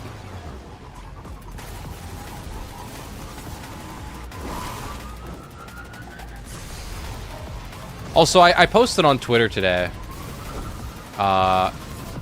in response to somebody who was saying that, you know, they were calling the witness nihilistic. And I argued that the witness was not nihilistic. And I still stand by this statement. And I think the major problem with it is that a lot of people don't know what nihilism is. Like, I think a lot of people confuse... Dude, how am I not hitting these? I think a lot of people, like, confuse nihilism and existentialism. Because... Which I don't blame them, because they are very, very similar. Just the key difference is, like, the purpose of, like, meaning. Like, what is and is not meaningless, or whatever. And can you or can you not give yourself meaning in a meaningless universe? Like, existentialism says, yeah, although there is no objective meaning and purpose, and ultimately, you know, in a universal scale, it's meaningless. Or not, I don't know, it's like, there's no objective meaning, but, like, on an individual level, you can give yourself personal meaning and purpose, right? While nihilism is more so, yes, it says there's no objective, you know, purpose or whatever. And no objective, you know, meaning. But, like, even if you were to give yourself meaning, oh, let me live by my own personal worldview, give myself purpose. Like, under nihilism, that too is seen as ultimately meaningless. It's a meaningless endeavor to find any meaning in the universe, right? It's like, you know, and a lot of people, I think they looked at... I don't even know if I would call the witness existentialist, but I definitely wouldn't call him nihilist. But a lot of people, when they call the witness nihilist, I think they mean existentialist. Because what's really happening with the witness is, like, he saw... I mean, what they think is happening with the witness, which I don't blame them, because that's what it is, based pretty surface level, is like, they see, oh, you know, the witness thought the universe had no purpose, so it tried to give a purpose to the universe. But that itself is not nihilism. That's more on the realm of, like, existentialism. And there's also the whole lore book of Entelechy, where it's like, they literally kill the nihilists, dude. Like, there's the whole nihilist faction of the precursors, and they killed them. Like, they straight up, they genocided the nihilist factions. It's like in the lore. It literally says that. So, like, it doesn't make sense for the witness or for the precursors to murder to kill the nihilists, and then merge into the witness and then just be nihilist. It doesn't make any sense. This is it. Like, why would they do that? What you've got. I did a report when doing my philosophy degree. These are people who think there is a moral imperative to end all life in the universe to end suffering. This is the idea most consistent with the witness, except it just freezes people. And they're called primordialists. Dude. That makes sense. Yeah, Callus is more nihilist than the witness. Like, in zero way, shape, or form. And I'm glad you're agreeing with me, Brazer. Well, I don't know. Like, I don't know if you're agreeing with me, but... Yeah, he's hedonist, right? He's more hedonist. But, like, hedonism is itself, like, also born out of a level of nihilism. Like, the thing about it is, like... Like, a lot of these philosophies have the same foundation, right? Of, like, whether it be hedonism, or nihilism, or existentialism, or absurdism. all of them have this ultimate perspective, this foundational belief of, you know, there is no objective purpose or objective meaning, right? But then they take that foundational belief and they come up with a bunch of different explanations or a bunch of different philosophies surrounding that fundamental belief, or ways to live your life surrounding that belief. And so that's why I'm like, you know, I'm not against the idea of like the Witness being like existentialist kind of, or whatever, or like kind of what Nick said, and how they're similar to primordialists or whatever. But like, you can't call them nihilists, right? Because to be a nihilist is to say that there is no meaning or purpose, regardless of whether it's objectively an objective meaning or a subjective meaning. It's still ultimately meaningless. And so for the Witness to then view the universe as meaningless and to then apply meaning to that universe is just not nihilism. That's just not what it is, right? And so, but a lot of people think that's what nihilism is, so they just call it nihilist when it's not. And so that's kind of what I was talking about. And then I got into this, I don't know if you guys want to go read it. You should go read this. I had this whole like debate in the comment sections, this whole thread with this one person. I had a lot of fun talking to them. I hope they didn't. Sometimes I get worried that when I text, when I write in text, I kind of come off as being like mean or whatever. But I was having a lot of fun just like shooting the shit in the comments with this person. It was like a crazy long thread, and we just went over thoughts about the Witness and nihilism and whatnot. It was a lot of fun. Victory imminent. So, but yeah, I stand by that. Although like there is a similar foundational belief of like a meaningless universe, it is not nihilism, you know. But even then, I would even argue that, like, here's the thing. The problem is, like, the lore surrounding the Witness. Like, some of the early stuff is a little inconsistent with what we got. Like, there's the whole, which lore book is it in Unveiling? Where the Winnower is like, you know, those of no thought or whatever. And he's like, the nihilist who peddle a tired gotcha that all life hastens entropy, and that no existence is better than a flawed existence, right? And a lot of people take that to criticize the Witness, and as to be like, oh, this is, and I believe this too at one point before I looked a bit deeper into it. And I was like, oh, you know, this is the Winnower criticizing the Witness. And it's like, no, but like as of this point in the story, that description does not match the Witness. But I think maybe at one point it was supposed to. You know what I mean? Like that, like the Witness was supposed to be super nihilist or whatever. But they changed the story, because only half of that description fits the Witness. Where like, oh, he peddles the tired gotcha, that all life hastens entropy. That's very Witness. The Witness definitely says that, right? Life leads to entropy, which leads to, you know, the heat death of the universe, you know, the final pattern or whatever, right? Very Witness. But the other part where he's like, oh, I prefer they prefer no existence to a flawed existence, that does not match the Witness at all. The Witness does not believe that. And so you can't attribute that text to the Witness unless you're able to be like, or at least that paragraph, you can't attribute that to the Witness unless you're willing to separate the paragraph and be like, you know, well, you know, it's actually the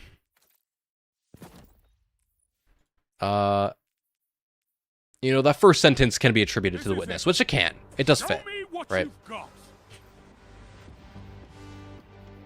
Or like, is this SRL?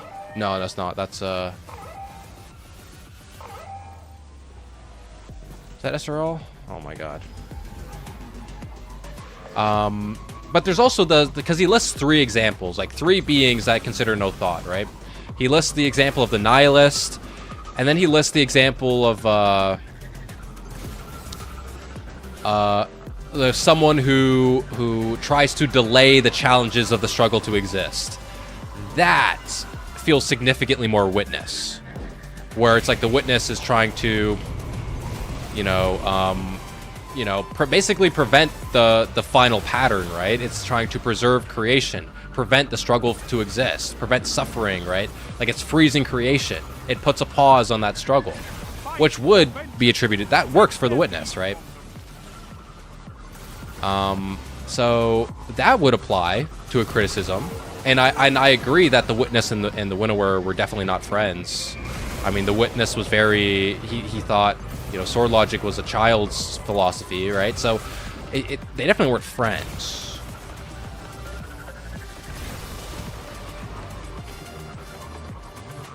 Would I actually feel like the Witness would prefer a flawed no existence to a flawed existence?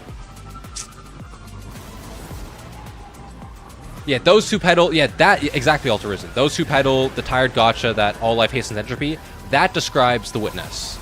But it's the next sentence right after that one that doesn't work with the Witness, at least as far as we can tell. And based on in Brazier, on a surface level, like ultimately Brazier, I do agree with you that I think that just by the nature of how angry the Witness is and how the Witness is very petty and is very much like the Witness is kind of like a child. Like it so severely wants to be right that it would rather destroy the whole universe than be wrong. And so I don't disagree with you that like ultimately if the Witness could not get its way, maybe it would prefer a no existence.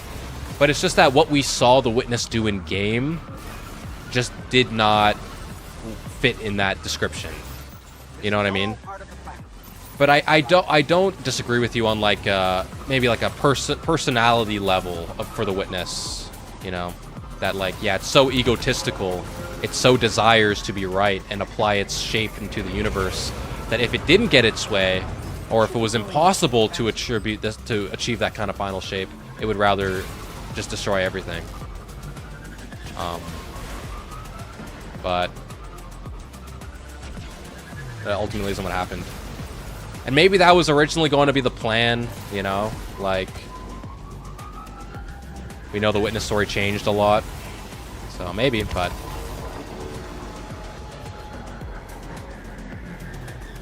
I kind of think of it, I make this comparison a lot, but at least in my head, I don't know if I've said it on stream before, but the Witness reminds me of Shinji from Evangelion really bad, like so much.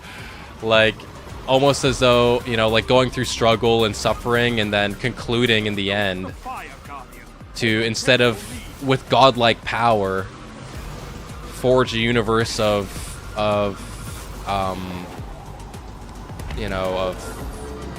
that like benefits everybody, that preserves life in a way that doesn't kind of destroy it, the way the Witness was doing. They instead chose to basically on a technical sense not end everything, but essentially end everything, which is basically what Shinji did with implementing instrumentality, right? So I always think of them a little bit similarly.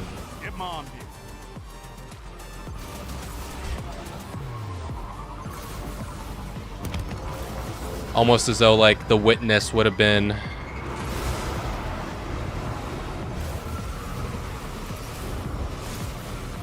also the Winnower says a flawed existence is preferable to none at all. Yes, I actually reread that today because I was doing that conversation with the person on Twitter. But yeah, the Witness, the Winnower is not anti-existence. It just wants a perfect existence, and it views that perfect existence as the final pattern, right? Simplified, winnowed down, where only the requisites remain, right? 30 seconds. It's not over. Sounds like the Witness was trying to stop the Winnower. Yep. Yeah. That's part of what it was. It did not want the final pattern. Right? Like I've said, I'm gonna make a video on this eventually, but the Witness was a mix of the philosophies of the Winnower and the Gardener. And it preferred complexity over simplicity. Like, it wanted complex life, but it wanted to prevent suffering, you know?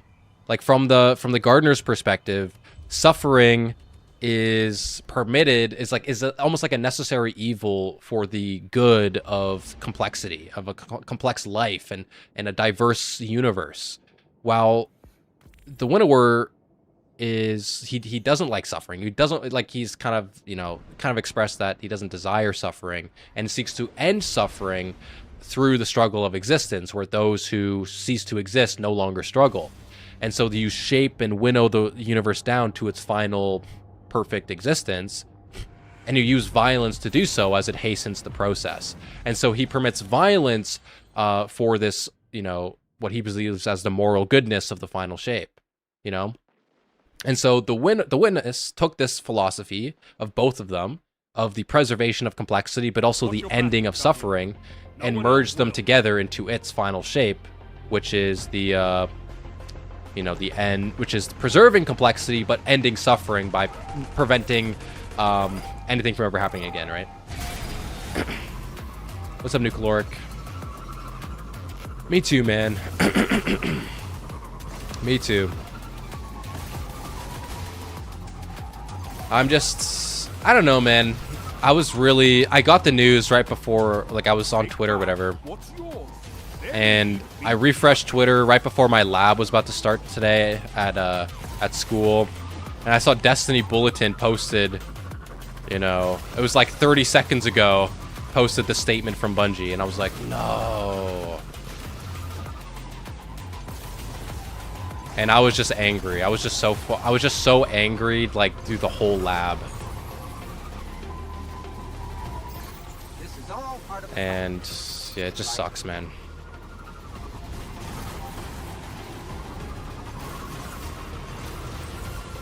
It sucks, man.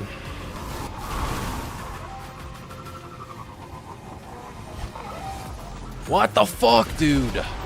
Dude, I'm telling you, man, there's sweats in SRL, dude. There's people who know how to, like, BM you, man.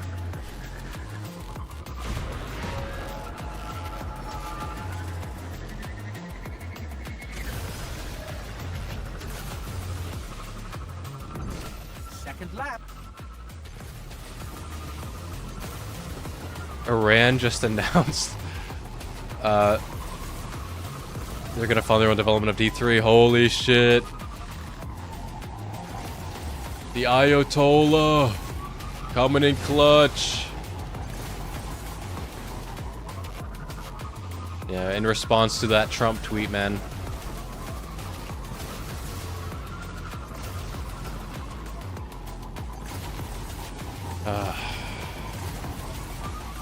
Dude, it's so dude, I can't even get over that Trump tweet, man. I saw that, I was like, no fucking way. No way that's real.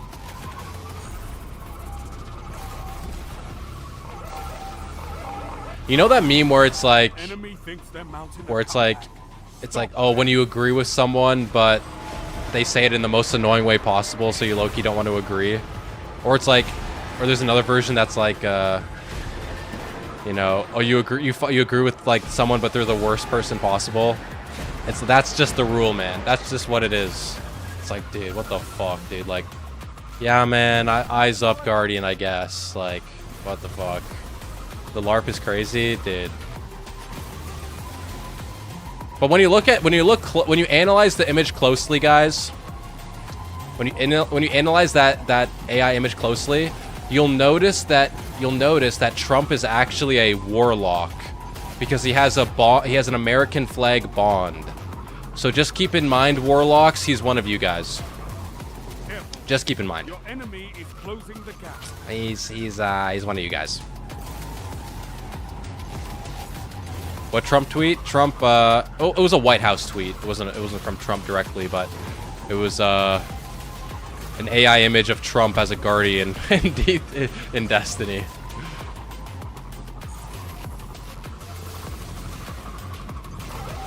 The worst guy you know made a really good point. Yeah. They passed us. Generational warlock slander. Dude, that's what you guys get, bro. That's your final. That's your final. That's your final payment for taking away our Titan's air dash. Okay. 30 seconds. Fight on. Someone's crossed the finish line. The race is ending. I don't know if SRL ornaments work, In a guys. free-for-all, you can't win every time. Fight again. So I'm wearing all SRL gear. And it is not progressing the Triumph. So I gotta just keep all the SRL gear I find.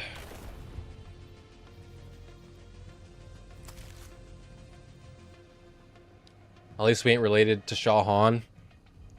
Dude, who's next, man? We got Astacross as Shah Han. We got the Trump Warlock. What are the Titans, man? What funny Titan meme can we make? Trump is Emperor Callus.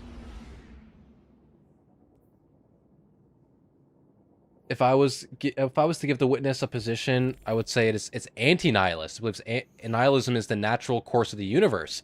I 100%, Nick, I 100% agree with you. Like, nihilism is like this intellectual dead end where it's kind of like, if not, it like, the response to everything is everything's meaningless, so what's the point in anything? And that's what the nihilists believed in the precursor. The Rock as Titan? Okay, that's goated. That's goated. That's goated. That's goated. But we also have Astacross Zavala, so we have that image too. Pain leads to perfection, Guardian. Embrace it. But yeah, I agree with you, Nick, where it's like the nihilist faction that was in that the precursors had, they believed that the final shape was their ultimate destruction. That ultimately, you know, everything would lead to destruction, and so might as well just destroy ourselves. Like, it was like almost like a suicidal faction of the Witness, because they just believed that their destruction was inevitable. To which they were then eventually genocided. So I guess they weren't wrong, but yeah, but that was the nihilist faction's belief, and they rejected it. That's why they killed them. Right? Yeah, I cannot say, you know, and listen, here's the thing, I don't blame people who think that the Witness is nihilist, because there is a lot of the Witness's philosophy that sounds nihilist, right? There's language that sounds nihilist when it comes to the story of the Witness. So I don't blame people for making that confusion, but it's definitely not nihilist.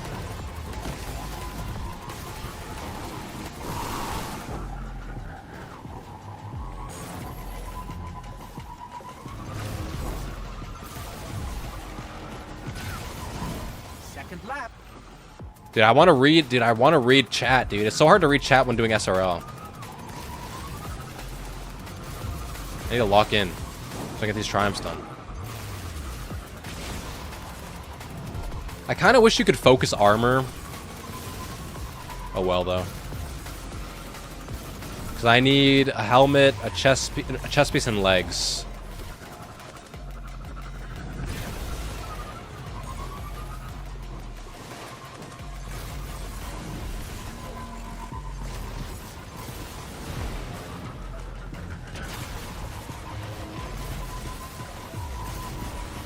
Okay, man. Tomorrow's Friday, right? Dude, that's crazy. This week has felt so long. What?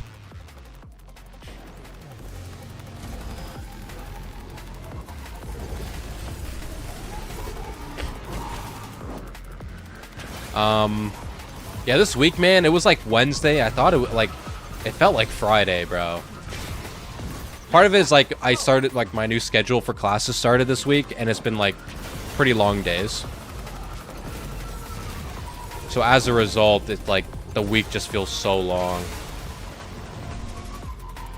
But tomorrow's the day before the weekend.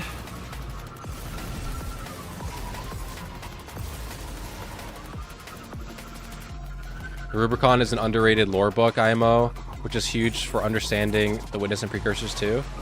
Yes! I haven't... Oh, dude. When was the last time I read the Rubicon? Maybe like 6 months ago? Like, back around Edge of Fate, I think, was when I last read Rubicon. But... like, Rubicon was so goated. Like, getting to see what motivated... like, it was very personal, very tragic, some of the stories were. Where, you know, there was that one story of the guy who just... was it a tree? He just wanted to see his tree again or something, like, that he planted or something. Someone's crossed the like... the race is ending. Like, it really just showed how tragic some of the story is about, or surrounding the Witness, you know, and it's a good read, man. I know we can win this. Ooh, Ghost. And a shiny. What's your #1 favorite lore book? Unveiling. Unveiling for sure. Definitely Unveiling. I'll keep it for the shiny for now. So now I just need a helmet and legs. Just take everything off so I know what I need. Definitely Unveiling.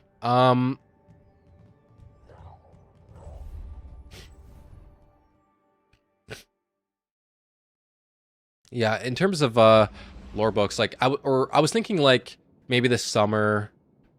Like, I don't have any Destiny tattoos, and I was thinking maybe I'd get one considering like the news. And I was thinking like, what Destiny themed tattoo would I want to get? Spiky, they give the follow. From where? And I was thinking like,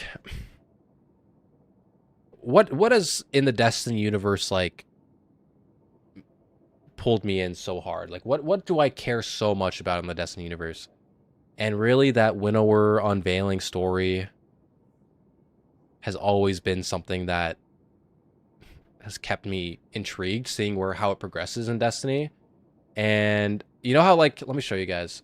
Let me look up Spiral lore book. You guys know the symbols, like the triangle. Oh, okay, not in Spiral. And Spiral is good too. Wait, that could also be a goated tattoo. But Unveiling, that's what it is. Mind blank. Dude, what the fuck? Open in new tab. Because this shit's tiny as shit. Open image in new tab. Where the fudge? Display capture. You guys know this symbol? The triangle and this and whatever. I was thinking maybe I'd get this as a tattoo. As my Destiny tattoo, you know? Somewhere. Sometime this summer, maybe. Make us look good. I was gonna get the Warlock logo on my left arm, where the bond would be. Oh, that's so cute. What the hell? Me and him, dude. What the fuck? No one's playing SRL right now. It's just so much of the artwork from the lore books, man. Like, they're good. It's good, man. 1v1 SRL right now.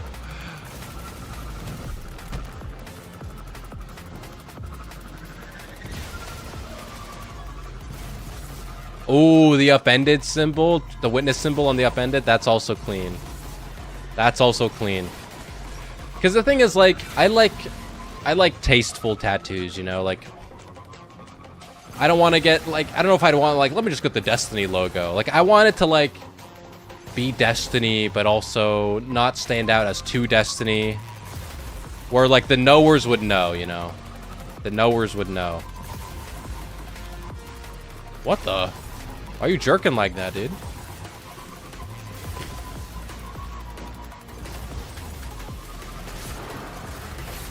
No, oh, not the forklift. Forklift of Doom.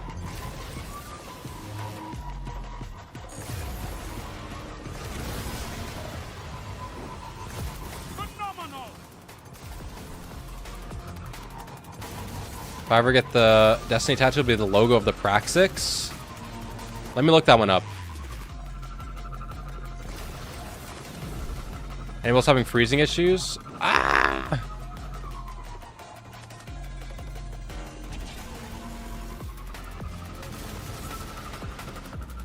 Are we back? Are we back? I think stream's back, guys. Oh, no. Twitch is I don't know. Oh! Frames are dropping. Sorry, guys. Sorry. The enemy wants vengeance.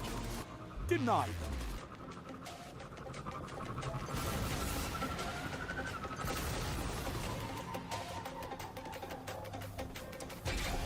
Bruh, my internet needs to come back. Are we still live? You guys still see me? I think we're just stuttering.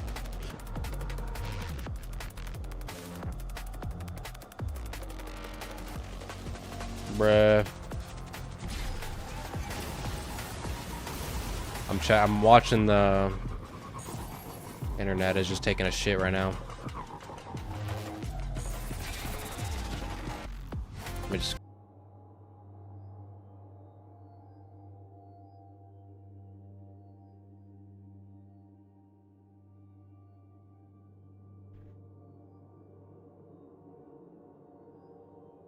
Okay, I think we're back, people. I think we're back.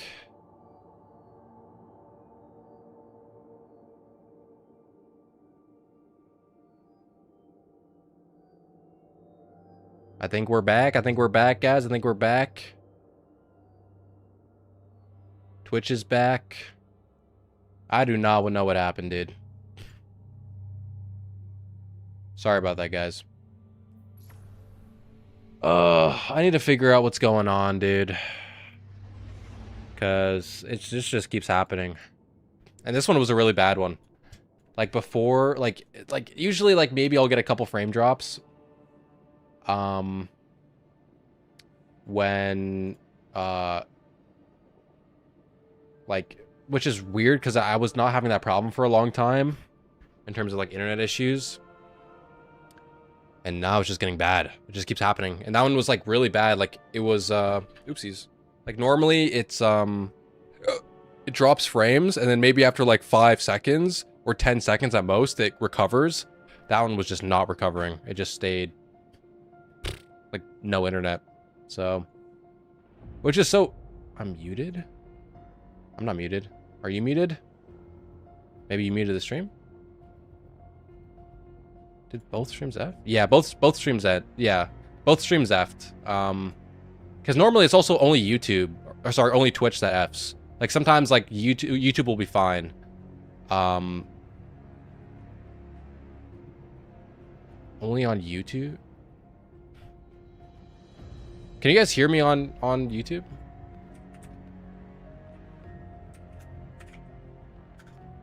Maybe I'll have to restart YouTube stream. I can hear it myself. Let me see.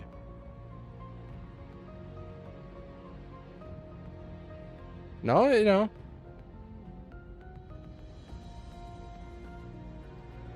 You know, I can hear myself. Yeah, yeah.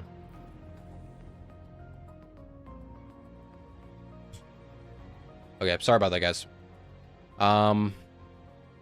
Yeah, I'll have to figure out what's going on with that. Maybe I need to just reset my router or something. Okay. Dude, I don't want to do SRL anymore. But it's not giving me the damn triumph, man.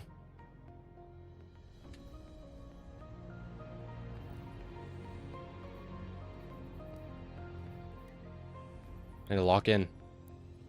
What was I saying though? Oh yeah, I was talking about how I want my tattoo to be tasteful or something like that. Praxic logo Destiny 2.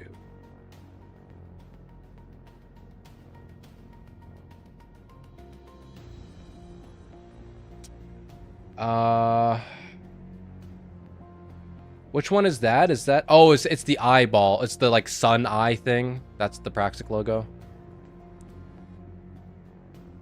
Are you able to handle both streams? I've been able to handle streaming on YouTube and Twitch for a very long time. With no internet problems. This is a recent thing. I mean, before I had issues with the internet, but that's because I was streaming from Wi-Fi, and then I swapped to Ethernet, and then I stopped having the problem. And then and now I'm just having the problem again. I don't know. So I'll need to fix. I'll need to figure out what's up.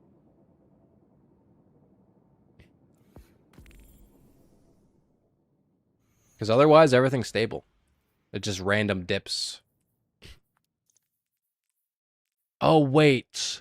When it says entirely SRL gear, does that also include sparrows and ghosts? Or is it just armor for the Triumph? Ah, yes, Ultras, and yes. Yes. Sparrow, I believe. Every guardian for themselves. I think it's just armor and weapons. I mean, I can try it again. I can't swap my Sparrow now, but next match.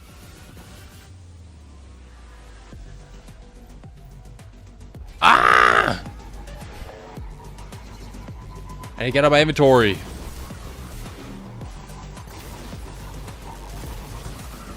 I didn't use Ghost, so probably no. Okay.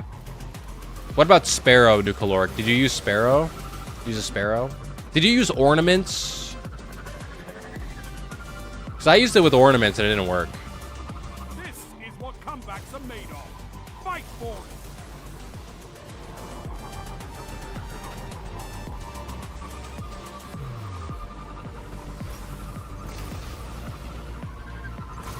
I think it's just me circuit gear, yeah. That's unfortunate. I need legs and a helmet.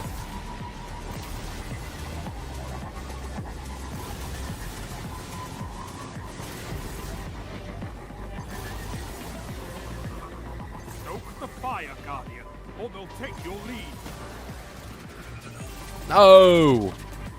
This dummy on like a small ass scooter. Oh, I missed one. Oh, okay, New Caloric. Thank you. Phenomenal.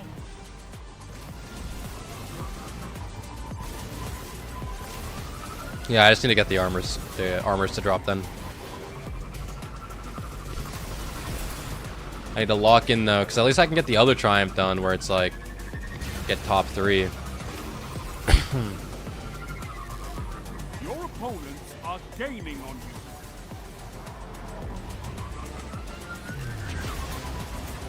Huge.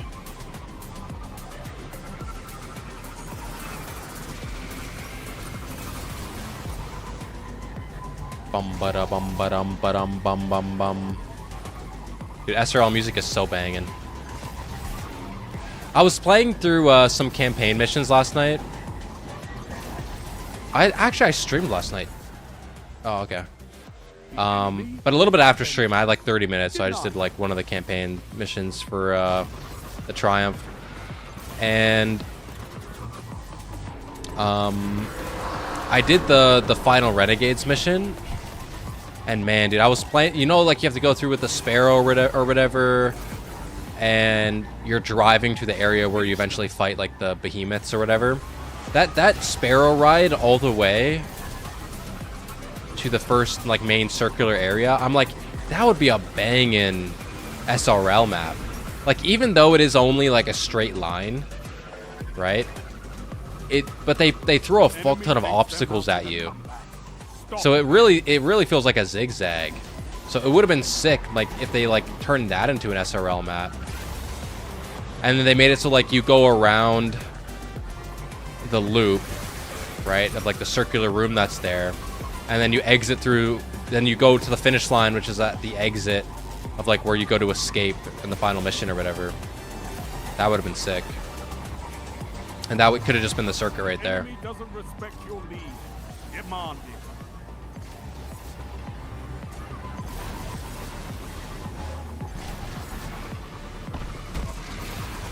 Oh, don't hit that.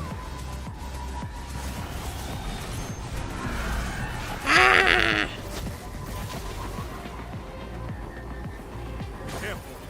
Your enemy is close. Closing the gap. 30 seconds. Oh, that was it? Rookies be more like you.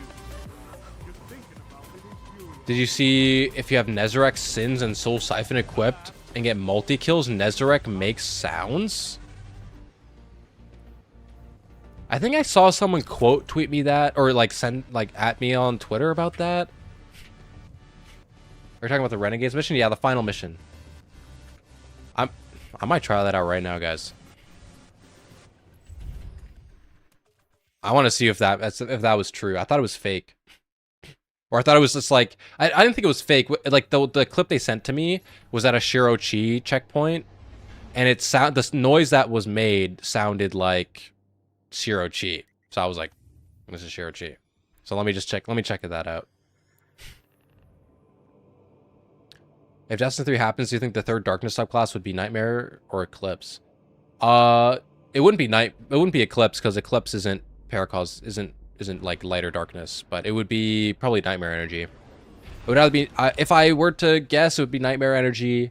It might be Eclipse. Or sorry, I just said no Eclipse. I'm stupid. It might be Resonance, is what I meant to say. Might be Resonance. If you get 10 kills with Soul Siphon, Nezarec, we can hear him laugh. Let's try that right now. Where would be a good place to even do that? I need to go grab the aspect, by the way, guys. Let me go do that really quick. Like, I know you could do it at Shirochi. That's a pretty easy one. Could you do it at, what's that one fucking dungeon called? Grasp of Avarice? Let me just grab the shit. Your light has not gone out. Practice range? It feels strange to come back to the tower. Any Nezarec dialogue and oblation? Not that I know of. Half expect to see Cade. I almost got used to having him back. It's been years since I felt that. All existence is cradled within aching non-existence. Softer. The void calls eternity. We saw so much. Is cradled within an aching non-existence. The way we perceive our enemies. What that mean? And ourselves. Be well. Do you have knowledge to share? Dude, I remember what was it Briarbinds that talked about like these beasts that live in like the void dimension or something? Do I have an Nezarec Sin in the vault? Coming from collections. Let's load into this shooting range. You have to move the enemies close to each other. Okay. We'll try it out. Did I equip it? I did. Okay. No, I didn't. Nezarec.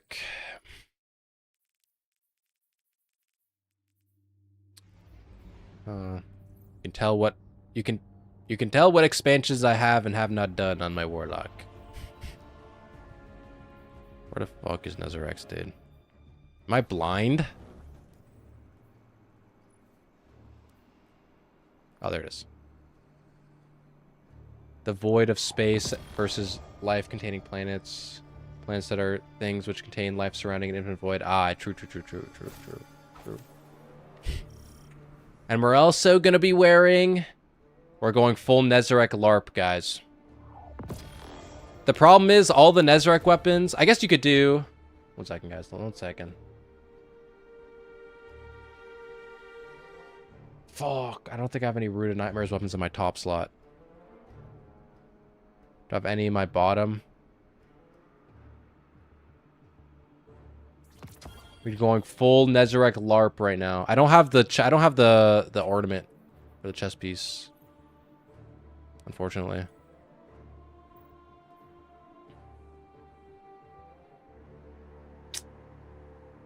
It looks like I do not have any Root of Nightmares weapons in my top slot. On Forge. Yeah. Conditional, but then I can't use... Oh, maybe I could do conditional. But then do I have... Okay, I can do this. I can do conditional. Full LARP. What are we doing? No Rufus? Not crafted. We're doing there's an Easter egg with Nezarek. You can hear its laugh if you use if you use Soul Siphon with Nezarek's helm. No conditional, man. Or sorry, no Michaels, no Rufus. Yeah, I used to have him crafted, but I want to. But Turncoat has Nezarek in it, dude. I mean, so does Delicate Tomb. I mean, Delicate Tomb has like a body part in it, but so I don't know if it's the same, but yeah, I deleted that shit for whatever reason. Okay, so I gotta move them closer. So can I push them? Why are these guys question marks right now? What level did I load into the fucking... Why? Why not just... Why? Just put me in normal. I just saw that Jason Jones was most likely laid off. What? Where did you see that? Bungie lays off, seemingly include co-founder Jason Jones? A Warren filing lists Chief Vision Officer among the affected roles. Jones was previously Bungie's CVO per an official press release. What?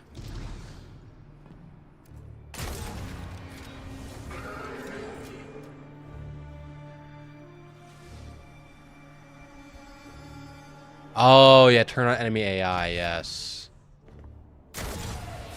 Come here, guys, come here. Swarm next to me, baby. Is that close enough? Not anymore.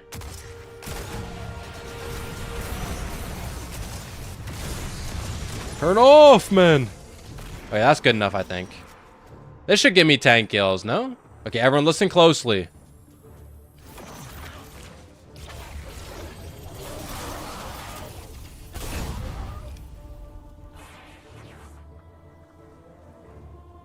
Did it work?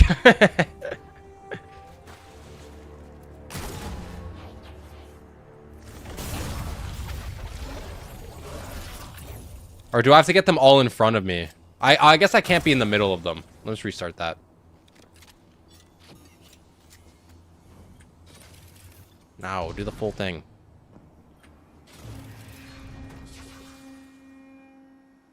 That's fucking crazy. Bungie's effectively his company. I know, dude. Was I supposed to hear something? I don't think I got enough kills. You need to get like... Damn, guys, chill, chill. You need to get like 10 kills. Okay, everyone. Okay, everybody. Ladies. Okay, that's good, I think. That's good, right? 1, 2, 3, 4, 5, 6, 7, 8, 9. Can I push you? Has to be repeated kills. 10 kills with what? With Soul Siphon. The ability. Let's push them all together.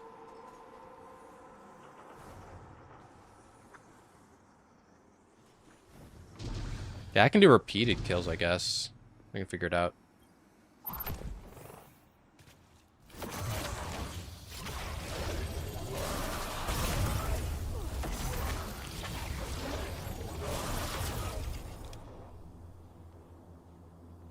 I don't hear anything.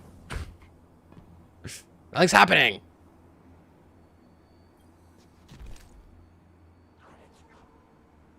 Use thralls? Ah, smart.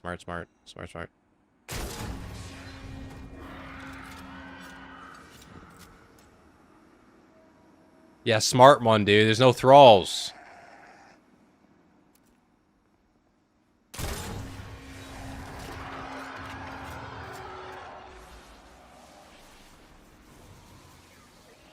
I don't know if we got access to.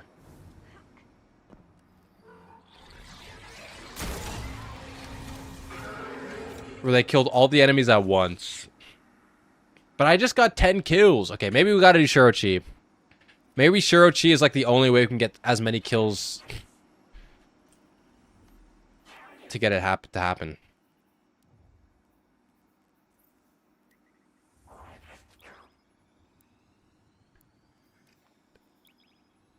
It's at 300. I'm 260 right now. Yeah, I gotta stop the LARP. I gotta get my power level up.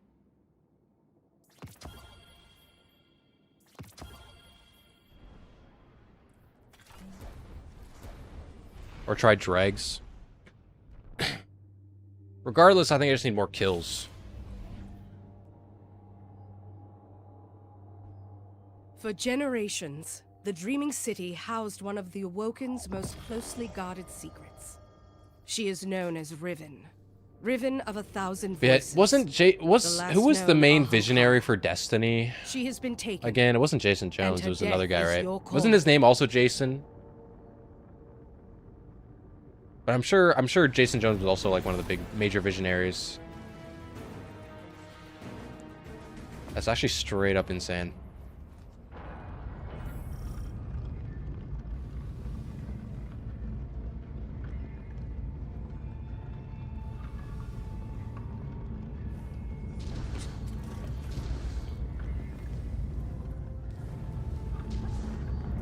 You are finally here.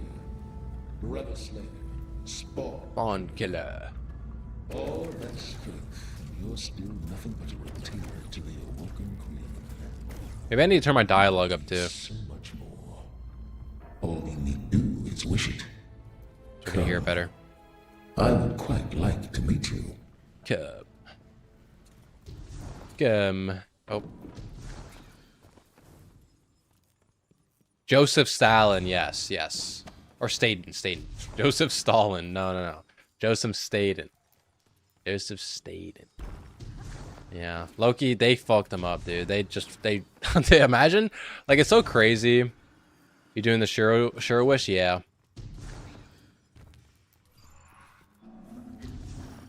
Was your favorite encounter from Morgoth Repleasant? Probably Morgoth. Probably the Morgoth encounter. Yeah, dude, imagine that. Like, you create this crazy vision for Destiny, and they just fucking fire you, dude. They fire your ass. And then they just butcher your story, your original story. Like, they said, okay, your story, shit. And then they're like, ah, shit, the one we wrote is shit. Let's go back. and then just butcher it all the way through. Okay, Shiro, I don't remember it off the top of my head. Shirochi, Wish Wall. Bop, bop, bop, bop, bop. Bop, bop, bop, bop, bop.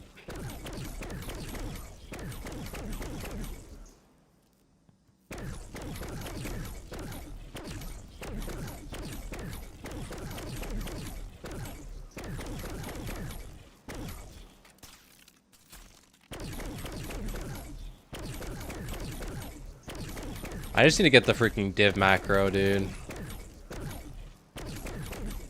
How they do this?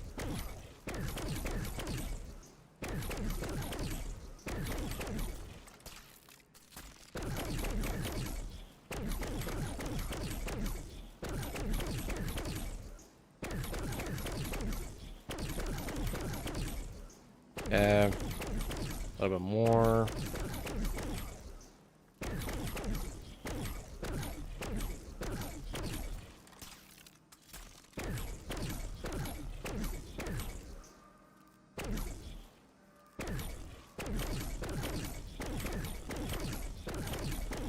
Dude, this is crazy that they hit all these wish walls in different parts of the game back when this was a thing.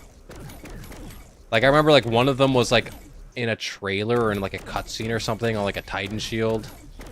That's just crazy.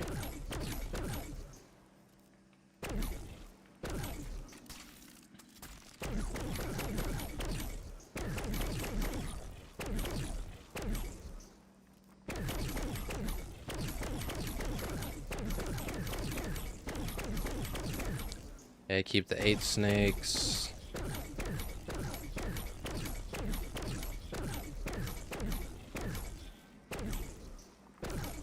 Okay, there we go.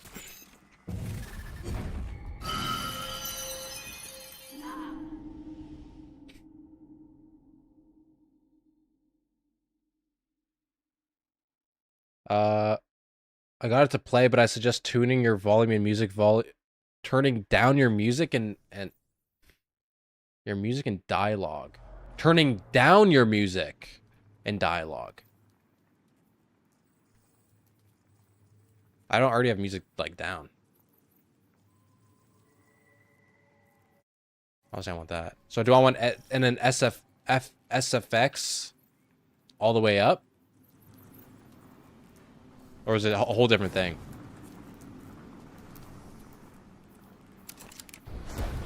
Shit's so loud.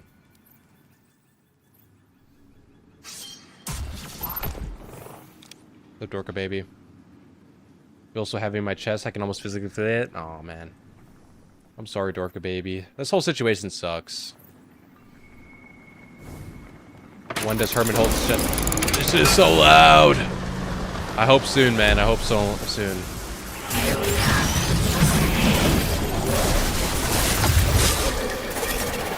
Ah, I got it. There it is.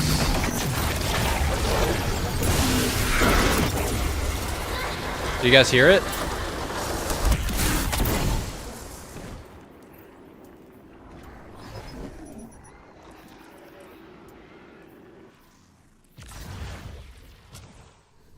We're feeding off of Nezarek.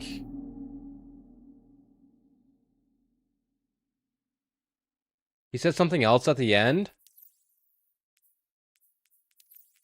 Turn it up. It's just so loud.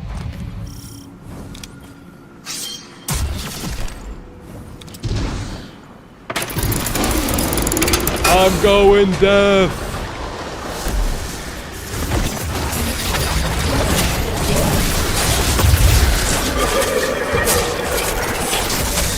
No, it's just a laugh.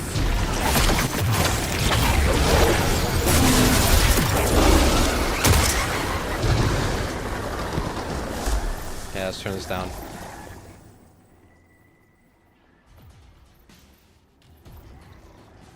That's pretty cool.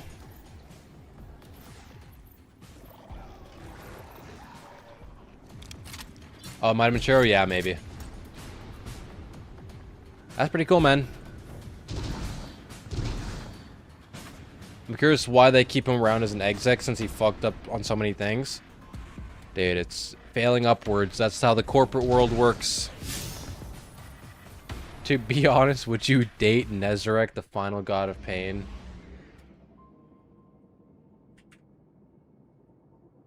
This is why we need the dating sim to answer this question.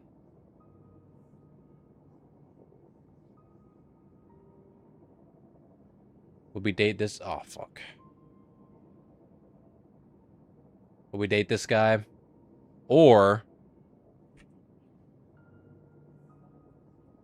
what the fuck? Or... this guy. Boom or boom? Oh, or boom. Which one? Why not both? Same time. Smash or pass Destiny version.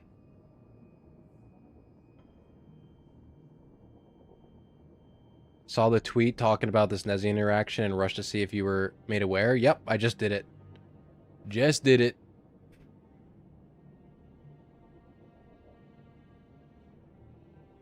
Unless you were the one who brought it up before.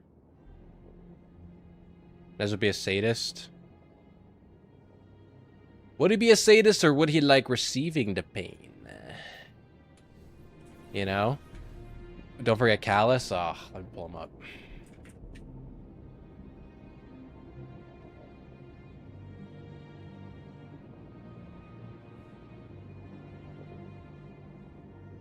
This bad boy.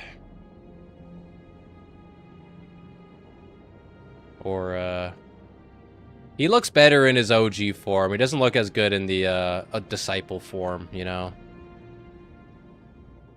That's blurry as shit. Any better version? Still Reddit. He has drip, though. Damn! What the fuck? Holy shit. The aura farm.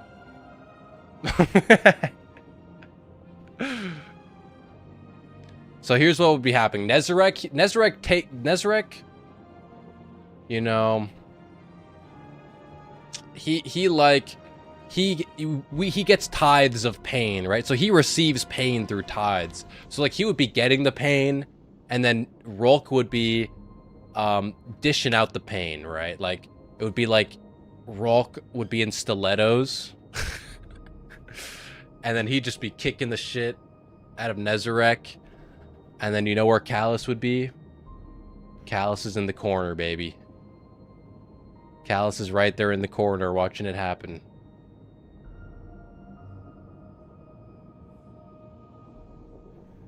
Alright, let's bring up the photos again.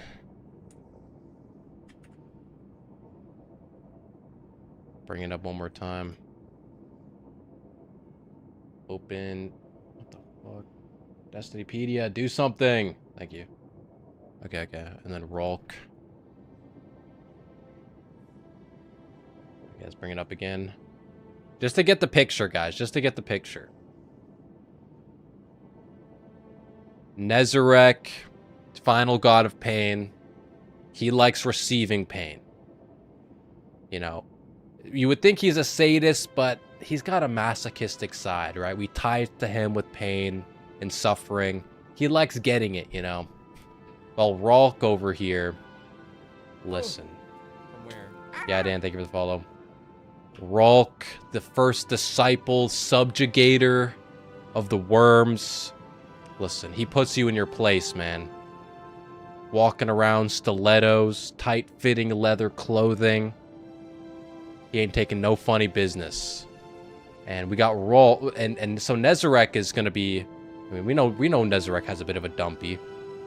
He's got a bit of a dumpy. So he's gonna be bent over. And Rolk is just kicking that booty, dude. Dishing out all the pain. Tithing it to Nezarek. Well, Callus. Callus is there in the chair. Looking, sipping on his planet juice, some fine wine. Watching the show. Watching the show. You know.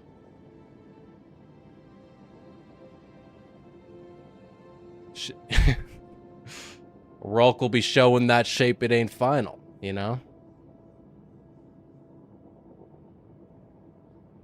Imagine people with the hand fetish would go crazy for the witness. True. Too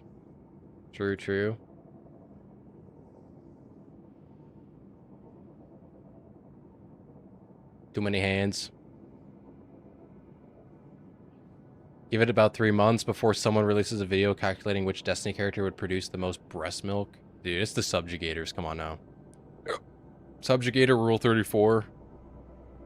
Dude, it only took like 24 hours. I remember looking it up like immediately after the Subjugators were revealed, and there was already Rule 34. It was already a thing. Riven easily. Grim Rule 34? I never even thought. Never even thought. Attendant or Weaver?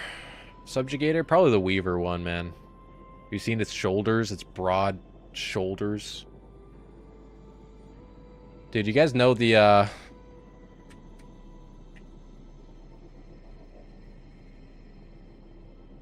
D2. And Subjugators from... Oh, come on now. Wait.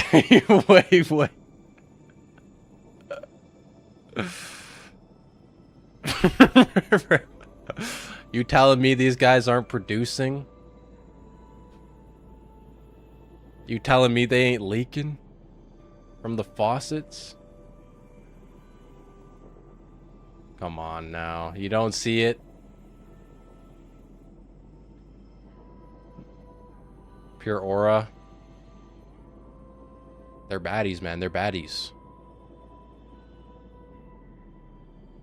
That would be Rolk's profound moment in the final shape, kicking Nezzy's behind. Yeah. That's how they revived Nezarec, actually.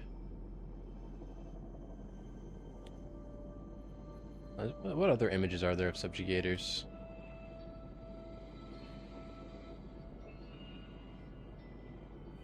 None of them are cool. They're honestly, there's only like 2 models of subjugators, man. There's no really any difference. They're all the same. Freezing and tangling. Yeah, dude, the Weaver. The Weaver roping you up, dude. Adherent. Attendant, oh, it's attendant, not apparent. Attendant is temperature, doing some temperature business. You know? Crazy stuff.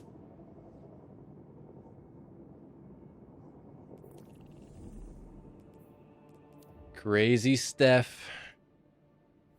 The Resident F has a unique model. I'm looking at it. It has a different looking helmet. But I think everything else, outside of like the taken energy on it.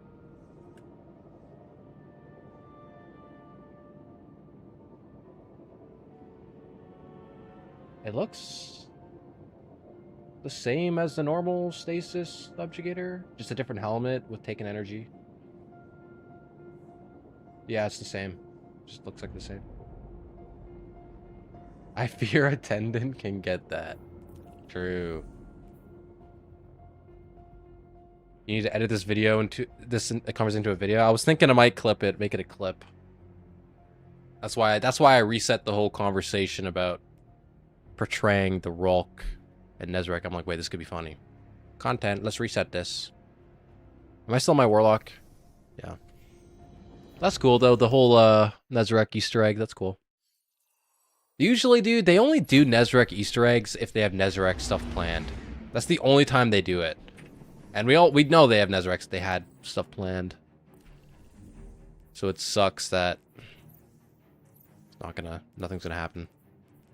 Oh, I didn't look at what the daily offers were today. Ooh. Ooh, nice, nice, nice. Dude, what the fuck? Why is it still so loud? I think I had it at 2 before.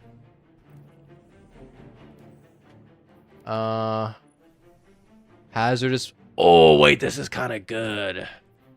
I don't know if I want the terrible one. That one's kind of not as good.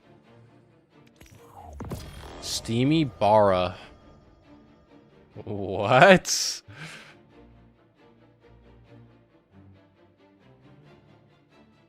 This is kind of goated.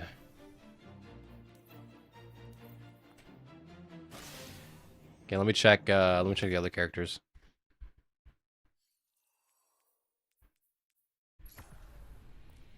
Similar to Nezarec's thing, Witness also has reversed idle dialogue when he referred to itself as a singular. Where refers to himself as singular and insults the gardener. Wait, where? The Witness has a reversed idle dialogue? That's so interesting. So it's like, is it like in the boss fight in Salvation's Edge, like in like the weird noises that play, you can reverse it? That's so interesting. Other two have exotic class ornament.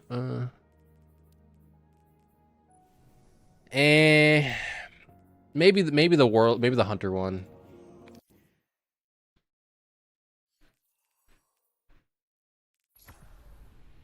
Salvation's as an excision talks it to it backwards. Let me look that up. Oh, I have the fucking take this shit off.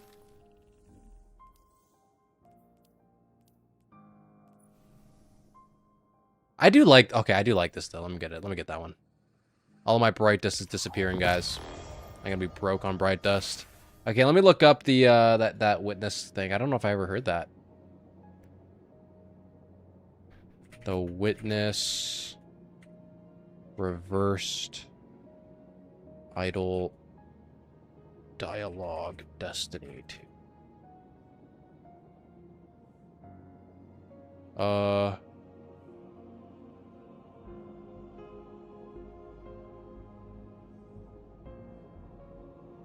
The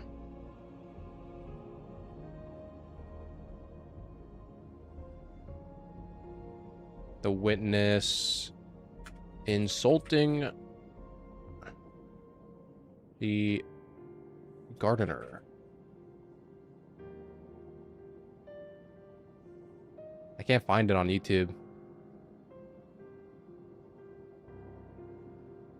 Perplexus has a video on it.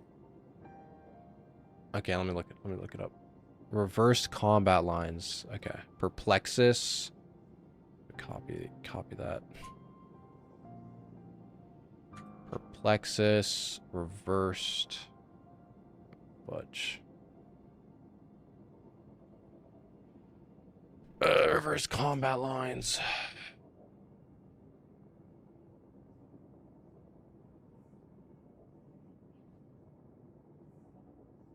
Okay, let's pull this up.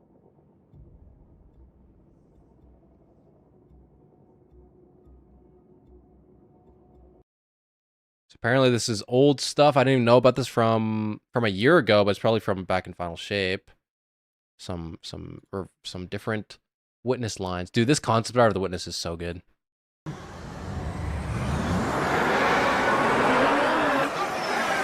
Dude, this shit is so scary. What the fuck?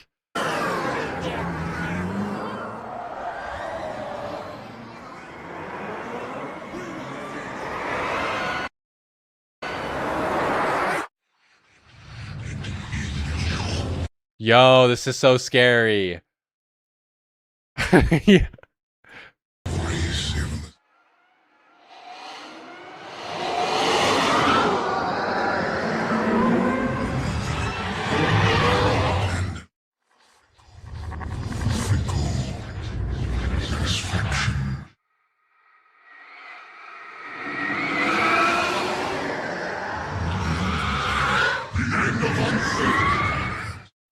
What did it say? The end of what?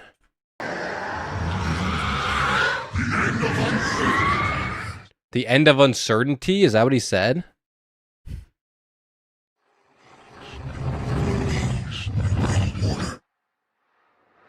Dude, it's so hard to parse what it's being said. I don't know what he just said. If you check the comments, I'm about to decipher some of the lines. Oh, right here. We will see your end. Interesting. Fickle satisfaction and the end of uncertainty.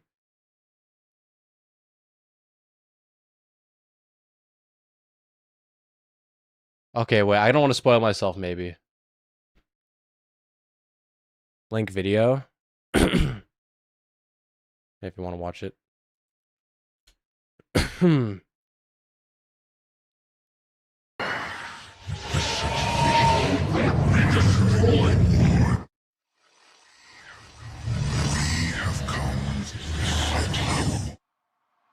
We have come to set you, probably set you free.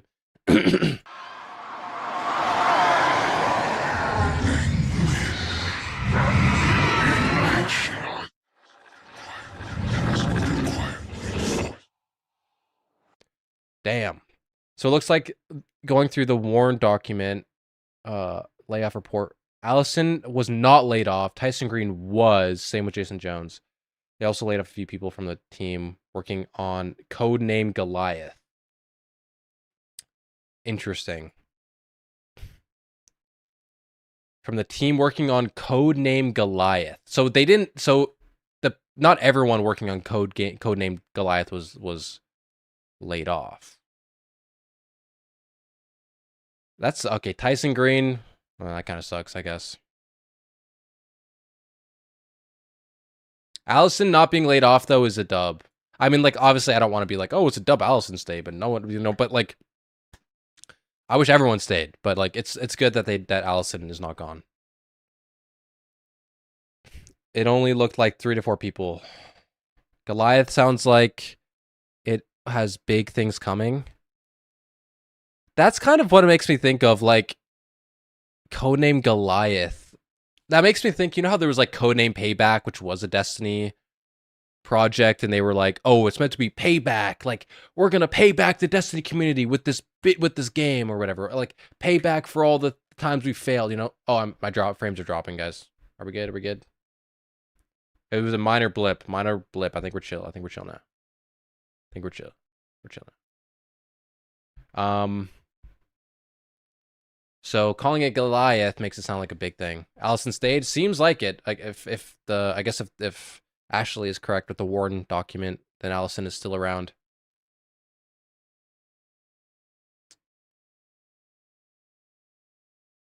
It sounds more frightening, but takes away some of the depth of intelligence and wisdom it had in Final Shape.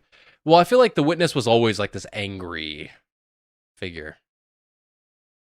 That's kind of one of the things about it.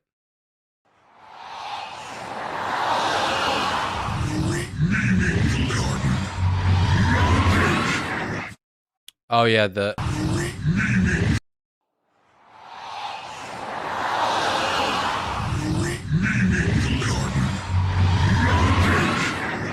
yeah, it's saying like meaningless garden, nothing or something. Meaningless cycle, I heard that.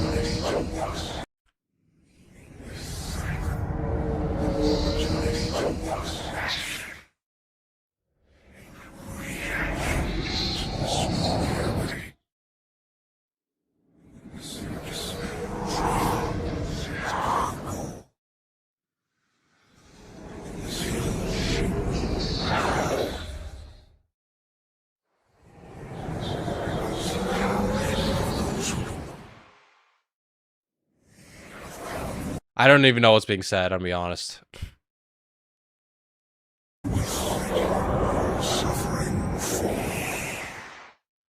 Damn, look at this. This is crazy concept art. I've come to set you something.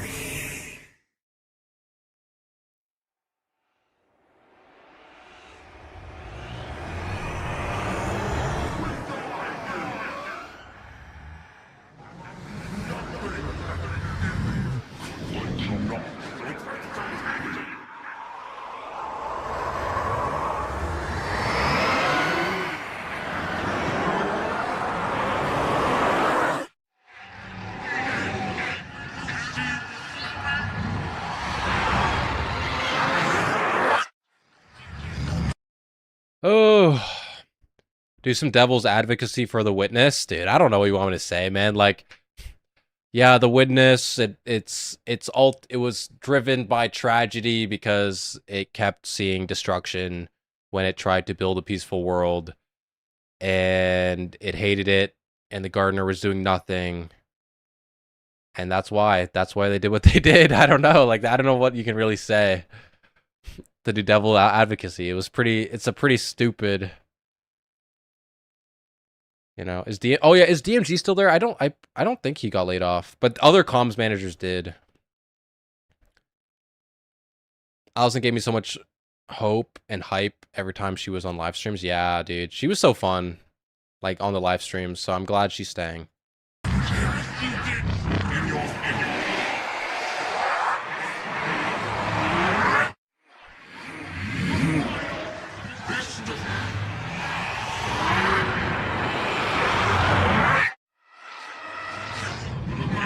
Dude, hearing this like warped, demonic sounding dialogue from the Witness, it's like, dude, I really, really wish we got a scarier Witness, man. Like, the Witness we got was like, he's just not goofy. Like, looking at this concept art and like how crazy they made him look, it's just like,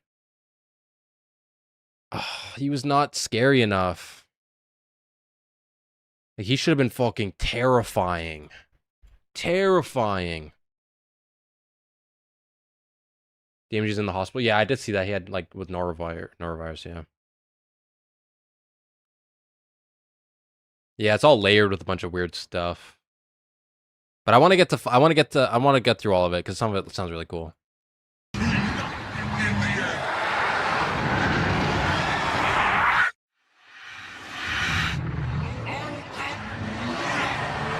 I will come. Did you hear that?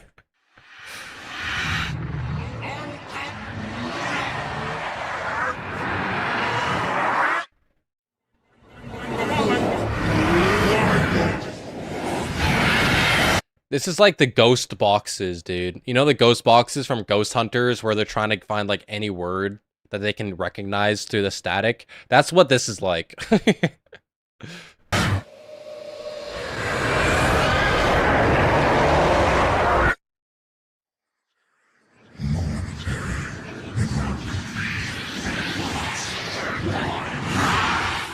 Momentary. Something about...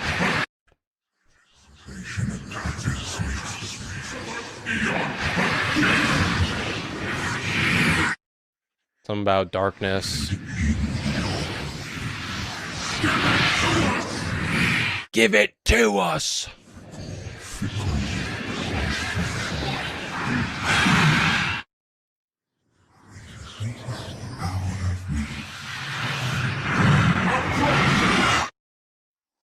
I mean, the eyes don't help, and maybe they could have made the voice deeper, but I still think they did a good job with the design. I think the design works. I just feel like all they really did in the final shape was they just made the witness bigger.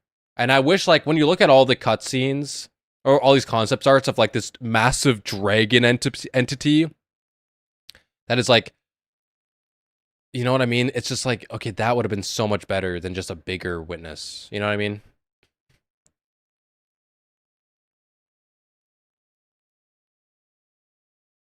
When it said we have come to save earlier, I heard it. We have come to suck. Also, I know it wouldn't have probably perfectly translated, especially with the time frame they had, but man, it just feels like I would have liked just a different design.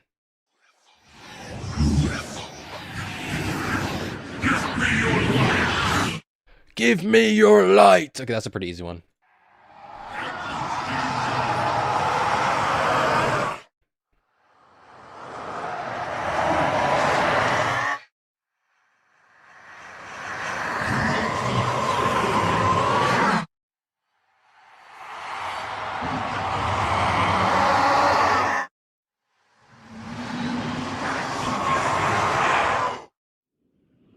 This is such a funny concept image. It's like Arizona, like the Arizona desert or whatever with the fucking monolith.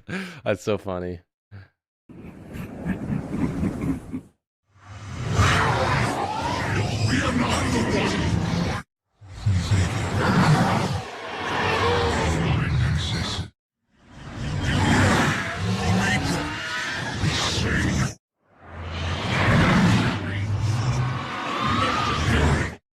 Unnecessary.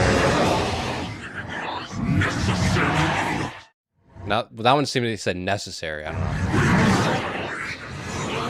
know. We decide.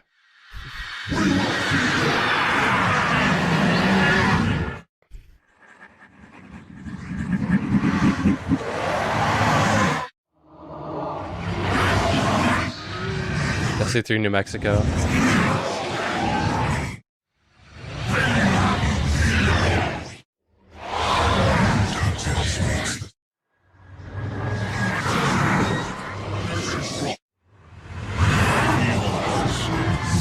Damn, look at the hands.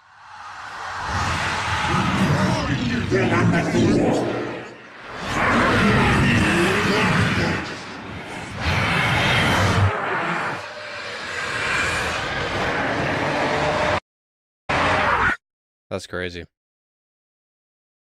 Okay, so going through them. Fickle satisfaction, so we will see your end. We shall bring order, such vision we destroy you. We have come to blank you. End this. Quiet, the thought slash voice, meaningless guardian, meaningless cycle. Those who do not, I've come to save you from suffering. You do nothing in the end. You do not entertain me. Momentary, this does.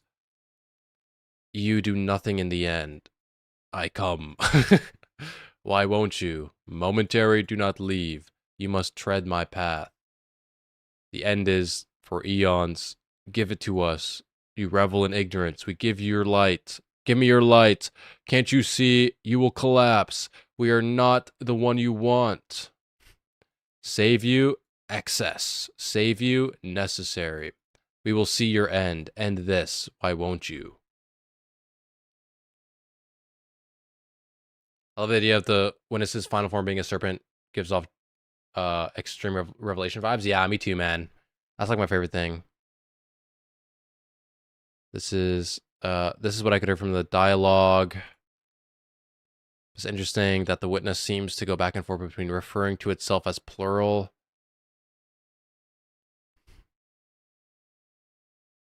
and non-plural. The witness was always its own separate individual personality, born from the precursors, as the lore implies. Its voice changing near the final shape to a singular male voice adds to it, as the devs in the final shape, Vidoc, have talked about the real witness coming through. With the plurality, it uses, gave the impression the collective was wholly united, which we know it wasn't, but it denies the existence of dissenters per Rubicon lore. Interesting. So where does it show? Oh, my path, yeah. Entertain me. Yeah. That is interesting. Like, what was the personality then? If it was like, oh, the real witness. I guess like, well, when you think about it, when they used the veil to merge themselves, and the veil is like the source of consciousness, what if like what was like, oh, the true witness that came out, what if that was from the veil? Like a consciousness that came from the veil. You know? Kind of like how Maya Sundaresh, she entered into the veil and she was in there for like centuries until she came out again. But if there was another entity that was in there, you know? How do we think the Winnower would have won? Unlike the Traveler, it can only control darkness. Well, the Winnower would win if the final pattern happens, you know? Always thought the Witness should have no head, but rather eyes. Yeah. I don't know. I think I like the design of the Witness ultimately. I wish it was a little bit more menacing than what we got. But, you know, I don't think it was necessarily bad.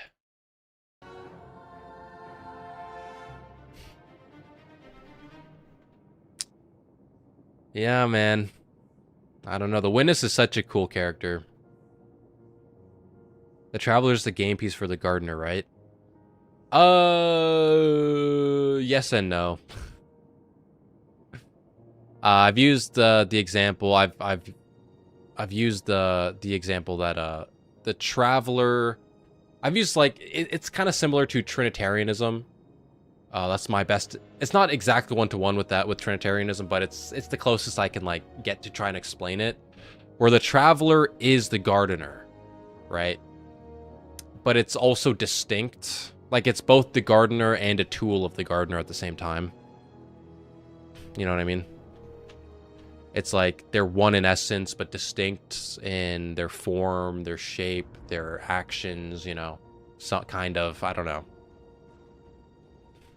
But they're the same, but not at the same time. You know what I mean? And it's the same is true with the Veil and the Winnower, where they are the same, but they also are distinct. You know? Same thing. Like I wouldn't say the Winnower is the Veil, but I also wouldn't say that the Veil and the Winnower are separate from one another.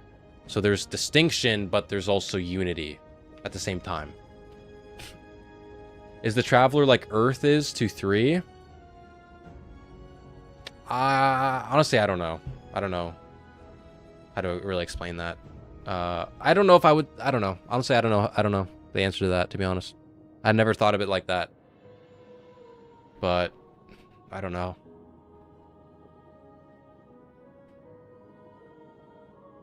I'm in the tower with my helm off and the luminous vigil emo going for the loss of the devs. Care to join me? I was honestly about to get off. But maybe next time, Daz. Maybe next time. But I appreciate the offer. I appreciate you, brother. Did you hear that what Astrocross was contacted by a creative lead from a huge studio? Yes, I did hear that. That they wanted to capture Destiny Aura. I heard that. I have the suspicion it's the Riot MMO, but we'll see. I think that's what most people think. What was your favorite line of dialogue in Destiny? Mine is the final line the witness says, where it reveals that it wasn't entirely convinced its plan would work, saying it doesn't understand why it was rejected. My favorite line. The uglier they are, the harder they fall. No, that's not it. What's my favorite dialogue line?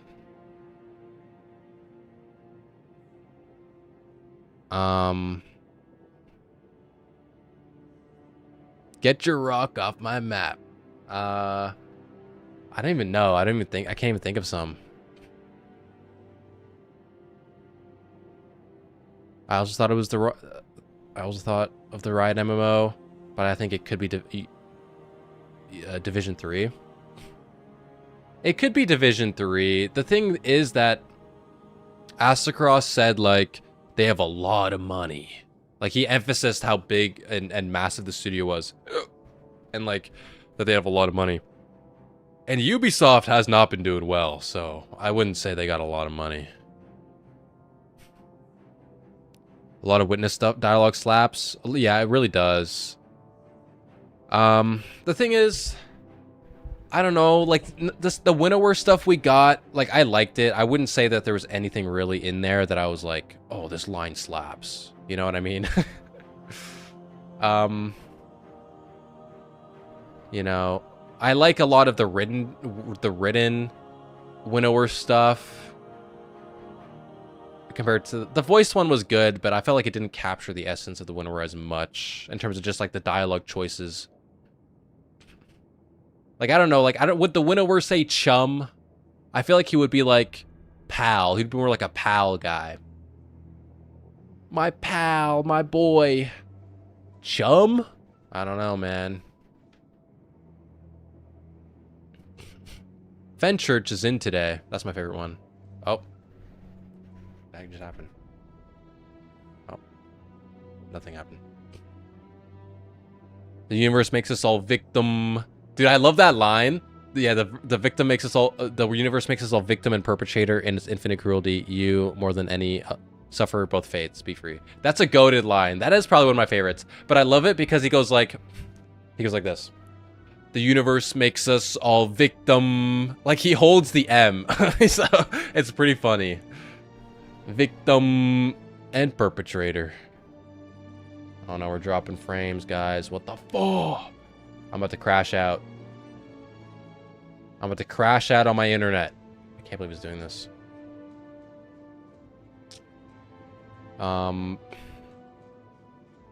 There's also some Mithrax lore, like, not lore, but Mithrax.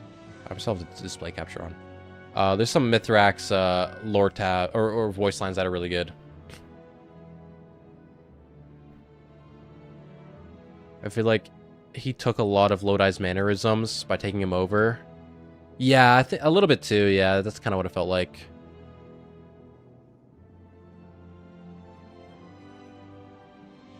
Yeah, yeah, he did a great job, Brazzer, as the witness.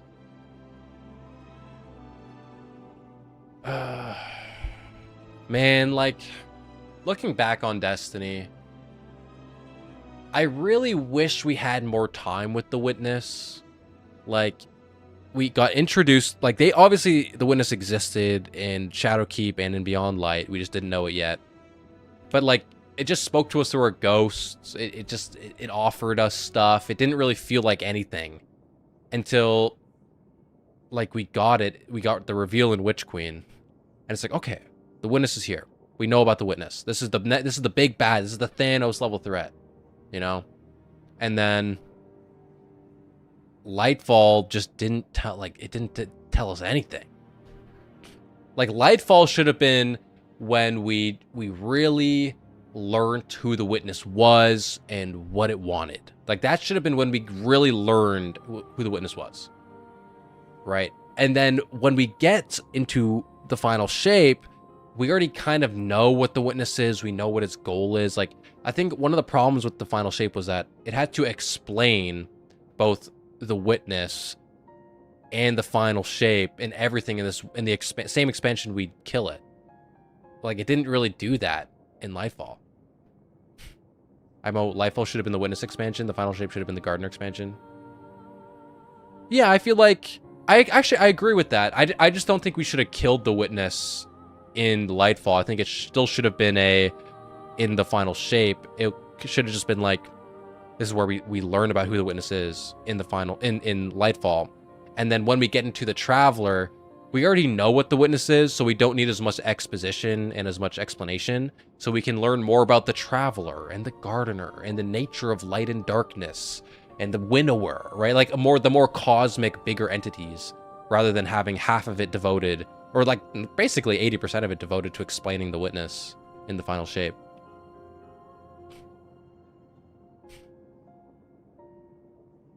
We're not getting the Excision Emblem, are we? It might be automatic. Hopefully we will. That would suck if we don't. I mean, we didn't even get a TWAB today, did we? I mean, it makes sense. DMG was in the hospital, and then they also laid off the other management. They laid off the other community managers, so makes sense, I guess. This sucks, bro. Some of the season I felt like, why are we dealing with the side plot when the pyramids are here? Exactly, right? Which doesn't make sense. Excuse me. No TWAB and probably won't get another. I think we'll get one more. I think that there's going to be one final farewell TWAB next Thursday. And then that's it. I think we're getting... Hopefully we get that final patch. We might not even get it, guys. Like, because of when the layoffs happened, we might not even get it. So hopefully we still get that patch. And we might just get that final TWAB next week. They probably laid off anyone who could have sent it. Well, DMG was in the hospital. DMG didn't get laid off, so he would have been the one to do it. But he got but he was in the hospital, so he probably couldn't have ridden it. And then no one else was riding it because they got laid off. So we did learn about the witness in Season of the Deep. Yeah, but yeah, yeah. But I feel like we should have learned it outside of an ink blot. But also, it doesn't go into enough nuance and context. Like when you watch that witness origin cutscene, it makes you view. Obviously, it's still not nihilism, but like it makes you view the witness from that nihilist interpretation because it talks about the meaninglessness of whatever, of the universe. And so it's like, oh, he's nihilist, but then you don't get that nitty-gritty detail to learn like what the actual philosophy is of the witness until you get the lore books later that talk about, you know, its interpretation of meaning and its rejection of the meaning of the gardener and the winnower and stuff. So it's like when you don't get that context, it makes you think that it's nihilistic when it's just not. So that's one thing that kind of bothers me. I feel bad for the Marathon devs because they honestly just fucked at this point unless they can try and correct course PvE roguelike content. Yeah, man. Did the lore writer of Destiny get fired? If you mean Allison, she did not. No, she's, as far as we know, is still at Bungie. But different. I think there were people in the narrative team that did get hit. Unfortunately. Yeah, the witness origin cutscene deserved a 3D cutscene. Yes. 100%. And I'm also glad we basically got a redo of that cutscene in the final shape, yeah. Just thoughts on the coil being added to Marathon. I like roguelikes, you know. I hope they do a good job with it. It is an experimental mode, so I don't expect it to be the final interpretation of this mode. You know, so I hope it's good. I'm gonna check it out when it comes out, and hopefully they can iterate on it and make it better. I think they're trying to go for maybe a little bit of like a Fortnite save the world into Battle Royale moment here. to try and save the game, but I just... Is a roguelike enough? I like roguelikes. We don't really have a first-person AAA roguelike for shooter, you know? So maybe they can cook it up. But we'll see what happens. I hope they can do it, man. I hope that ultimately I want nothing but for Bungie to be successful. I want people to keep their jobs, make games that they like, that people like, and I like Marathon. I just hope everything works out, man. I don't want to see Bungie getting any more of this stuff. You know, I don't want any more layoffs. I don't want to shut down. They had Save the World game in Destiny. If you ever try Halo, it'd be nice to see you notice some of the similarities between Destiny and it. I'll probably notice like similarities between both Halo, like in Halo of Destiny and Marathon. Does Allison still have a job? As far as we know, she is still at Bungie. As far as we know. She was not mentioned in the Warren notice. Which means her position was not mentioned in the Warren notice, which means she's likely is still there. Hopefully. Unless she left. Unless she quit too. Which hopefully she did. Hopefully she stayed. So unless she voluntarily left... or she quit or whatever, then she's still there. But her team is all gone. It's probably all gone. Yeah, I would bet the narrative team probably got hit significantly. I might try and look through the Warren Acts and see what I can find in there. I've never looked through one of those.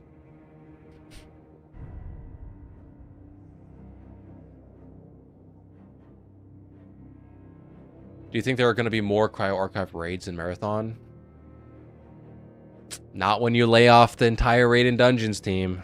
I don't know, man. Like, apparently, from what I've heard, Cryo Archive was in development the entire time that Marathon was in development. And Marathon was in development for 6 years. So, unless they're pumping... Like, you know what I mean? Like, they put a fuck ton of time into Cryo to get it the way it was. And will we get another Cryo map? I hope so. I mean, Cryo is a cool map.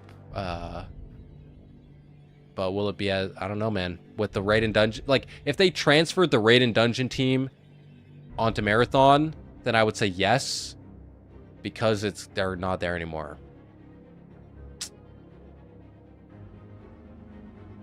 I don't know. Then what's the end game of Marathon? It's gonna be Cryo forever, I guess. I mean, they're gonna introduce more maps. I think it's either season 4 or season 3. There's gonna be a new map, I think. Or season 5. It's one of those. Season 3 or 4 or 5 is gonna have a new map. So we'll see. I don't know if it'll be Cryo level, but. Don't forget 3 different builds.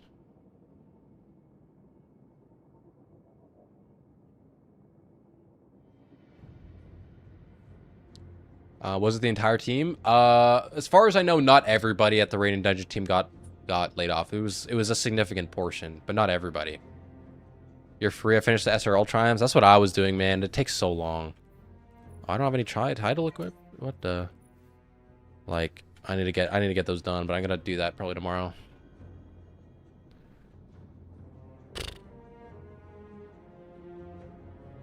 How the fuck did Marathon take so long?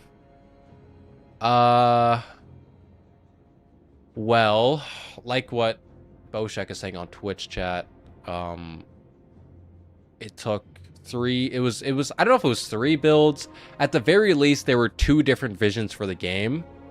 The first vision was under Christopher Barrett's, where I think it was still an extraction shooter, but it was nowhere, but it was like, it wasn't hero shell based. It wasn't as competitive. It was a lot more PvE focused. And it was like you had your own shell that you would customize over time, like kind of like Destiny, where it's like you're not a shell, you're not like a hero character.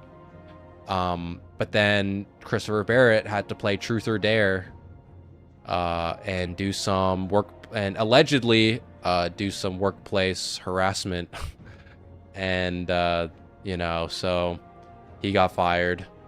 And then they brought in Joe Ziegler as the new game director, who came from Valorant, and he had an entirely different vision for the game. And so they basically rebuilt the entire game to be hero-based, to be more competitive, you know. There was also an era of development where they tried making Marathon in Unreal Engine, but they ultimately decided that it was better for them to just upgrade the Tiger engine into a newer version and then use that. It's still Tiger engine for Marathon, Cryptics. It's just a different version. It's like an updated version of it.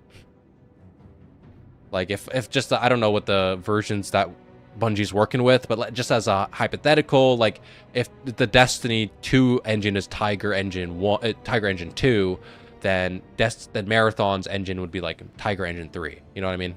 It's like just the updated version of it.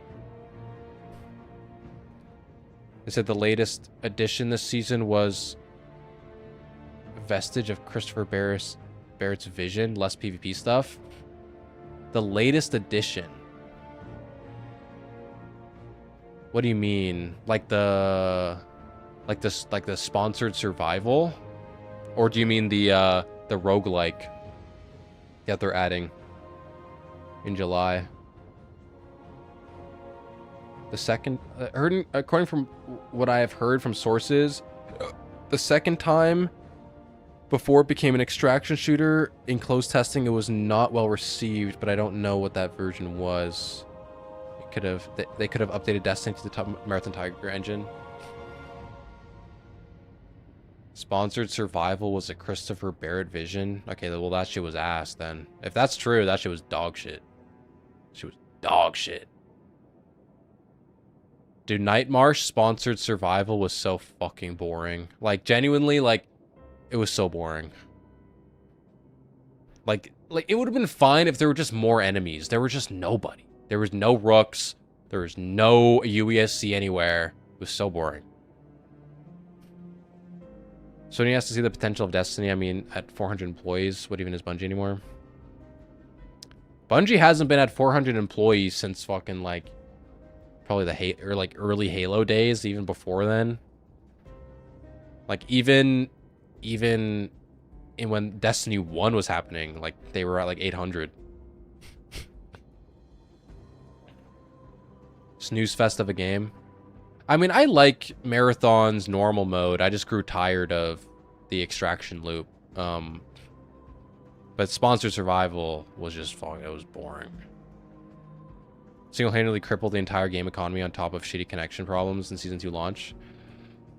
Yeah, man. A part of that was, another thing that kind of bored me was like, there was only like 4 new quests, and the lore from the quests was just fucking nothing burger. So I was like, okay, that's stupid. So then so I just basically, I played for a day, or maybe a day or 2 days or whatever, did a little bit of that, and I was like, okay, I'll just read the lore online. You know? Marathon would have popped if it dropped before Arc.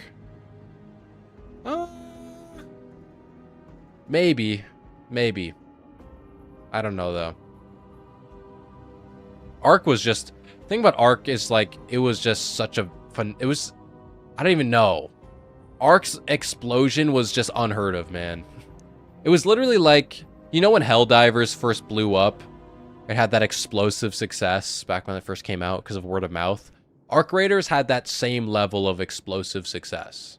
It was basically the exact same phenomenon that happened with Helldivers happened to Arc Raiders.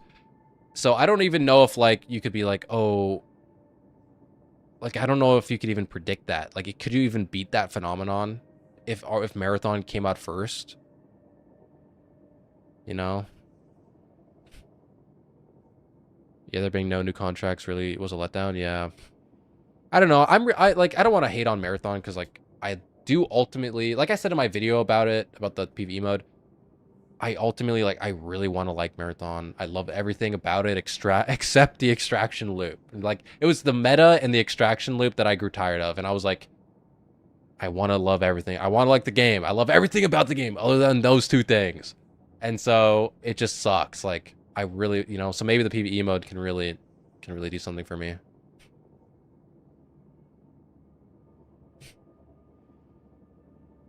Coming from 6K hours in Tarkov, Marathon was too shallow and bare bones. Damn! 6K hours? Dude, people who love Tarkov loved it, bro. Holy smokes. Sure, the gunplay was great because it felt like Destiny, but there's nothing to it for me. I get that. Extraction does nothing for me. To be honest, neither do BRs. I'll try the PvE mode since I own the game, but I'm not expecting anything good from it, to be honest. I'm going into the PvE mode with, like, tempered expectations. I expect it to be pretty bare bones. I wouldn't be surprised if it's honestly just solo cryo. Or like PvE cryo. That might honestly be all it is. Like PvE cryo, all the vaults are open, and then if you do all the vaults, you get to do compiler. Like that's what I'm thinking it might be. Like I don't know if they're gonna add anything else to it. So I expect it to be pretty bare bones. I expect it to be experimental like it is. And I'm just hoping that what they do is they give you like they have a really good baseline for this PvE mode that they can build on in the future. You know, they could continue to build upon a good foundation. I wonder if there are other studios under Sony going through similar shit. I mean, they closed Blue Point recently, a couple months ago. Xbox, I mean, it's not Sony, but Xbox is going through major layoffs right now. Arc exploded because of how casual friendly it was. Marathon is just more brutal. Yeah. That's true. Never understood the whole extraction shooters are the next evolution of the battle royales. Who thought that was the case? I don't see how. I don't know, man. Like, usually, like, it's kind of difficult. These genres that explode are not really predictable. Like, at one point, it was BRs. Or at one point, it was just multiplayer shooter, arena shooter. And then it was battle royales. And then it was... At another point before then, it was looter shooters. And then after BR, it was like... Well, it wasn't really... I mean, Tarkov was popular, but it wasn't like... wasn't that explosive? Was Tarkov that popular, that explosively popular, that everyone started making extraction shooters? I feel like after BRs, the game shifted to indie, like indie games, like what everyone calls friend slop nowadays. Like friend slop became the next thing. This cheap game that some person made in their basement. You know, they spent a couple months making it or a year, and then they put it out for $5 and it sells 10 million copies. You know what I mean? Like that's what it is. That's kind of what became the next explosive thing. It all shifted to indie.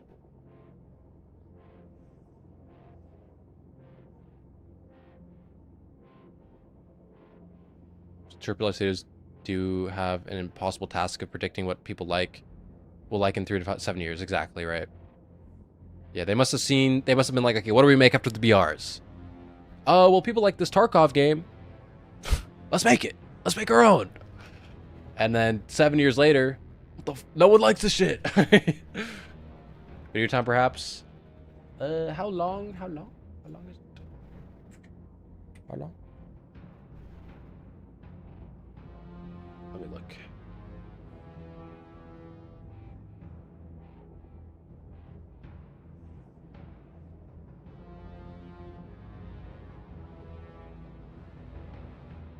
"16 minutes.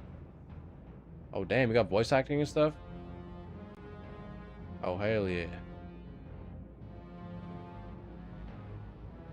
Yeah, we can watch. 16 minutes, not that bad.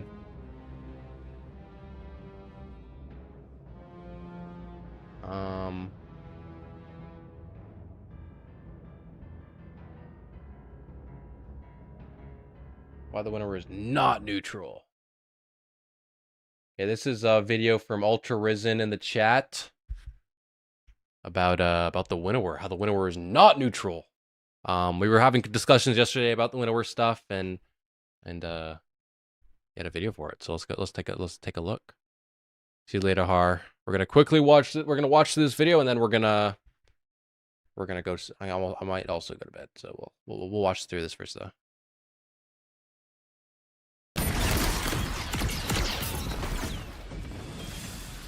Winnower's Bane.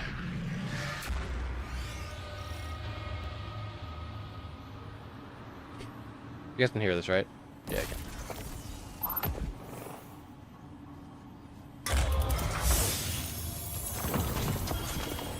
W loot, tier 5, juicer.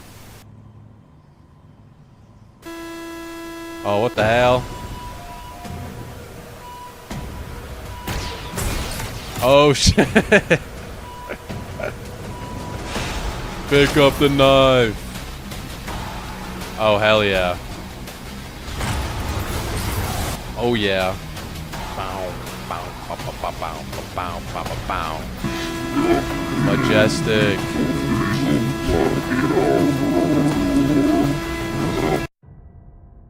Hell yeah. It's safe to say that the Guardian has accomplished a lot. More than any other Guardian by far. We irreparably damaged the Hive Pantheon, we destroyed the Witness at the peak of its power, and now we're the chosen weapon of the Nine.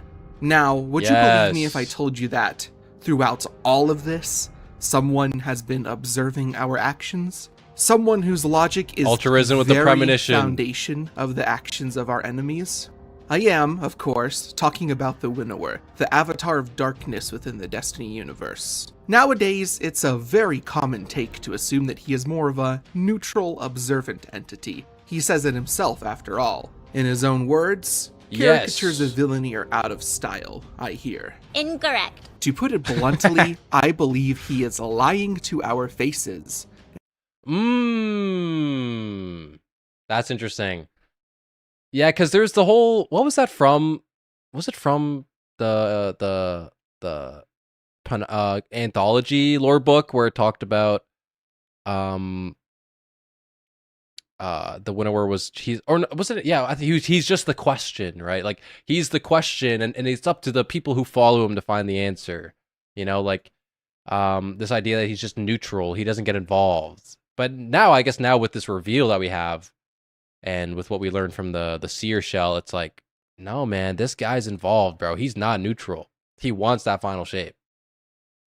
And I'm going to tell you why. And we're going to show that shape in a final. For starters, let's take a look back at where the Winnower story started chronologically. Unveiling. If you're watching a video like this, I will assume you already know how the story goes. The Gardener and the Winnower played a game with flowers in a garden before time. The game would always end the same way, and it made the Gardener grow bored and frustrated. So she changed. Yeah, and Knocker says, I'm not lying when I say I'm no cackling mastermind. Yeah, bro, you are lying. And the thing is, like, that's the whole point of, like, the Winnower tells us, like, be cynical, man. Like, be selfish. You know, go, you know, impose your will. You know, like, that's what he says. Like, he tells us to manipulate others. Like, why do you lie? Like, just lie, manipulate. He tells us to do whatever benefits us. So why wouldn't the Winnower do the same thing? Why wouldn't he lie? Like, you don't think he's lying to us? Lying through his teeth to get what he wants? He knows what he's doing. Changed the rules of the game by making yourself a rule within the game. For the sake of symmetry, the Winnower followed suit, but he makes it very clear that he was not happy about it, at least initially. The text implies, in fact, that the mere suggestion made him rather upset. Right. The 5th entry of Unveiling, very, the first very knife, upset, reads as follows. I looked up in shock. I said, "What? What do you mean?" A special new rule, something to... The Gardener threw up their heads. I need to lock in with my voice acting greetings. I need to get the effects. I need to do that. I need to put voice changers on. Aspiration. I don't know, to reward those who make space for new complexity. A power that helps those who make strength from heterodoxy. I love the and Undertale steer music. The game away from gridlock. Something to ensure there's always someone building something new. It'll have to be separate from the rest of the rules, running in parallel, so it can't be compromised, and we'll have to be very careful so it doesn't disrupt the whole game. Dude, okay, this is so unrelated, but like whenever I need to know what Allison meant when she said that the 9 are the rules. Okay? Because when she said the 9 are the rules, this is what snapped into my mind. They're, like, about the introducing the new rule that has to run in parallel with the old rules, so not to compromise it. And I'm like, and when you recognize, okay, what are the rules that the Gardener Winter became? It's paracausality, the light and darkness. So what rules exist that does not compromise, that prevents the light and the darkness from compromising the game? What does Eclipse Energy do? Right? It regulates paracausality. So to me, I'm just like, yo, in my head, I'm like, yo, what if the 9 are the rules of the flower game? Because like, I don't know what other rules they could be. You know what I mean? Are they? They're not the rules of physics. That doesn't make any sense. Like, because, but then you could all, like, it's just, I don't know what the rules mean. What does she mean? I need to know. You will do, I said, with rising panic, is delay the dominant pattern that will overrun the others. It is inevitable. One final shape. No, it'll be different. Everything will be different everywhere you look. Everything will be the same. Your new rule will only make great false cysts of horror, full of things that should not exist, that cannot withstand existence, that will suffer and scream as their rich blisters fill with effluent and rot around them. And when they pop, they will blight the whole garden. The voice acting Whatever is crazy. exists because it must exist, and because it permits no other way of existence, has the absolute claim to existence. That is the only law. Is the only law. No. The Gardener said. I am the growth and preservation of complexity. I will make myself into a law in the game. And thus we Goated ass too line. became parts of the Goated-ass game line. and the laws. This is one of my favorite lines in Unveiling.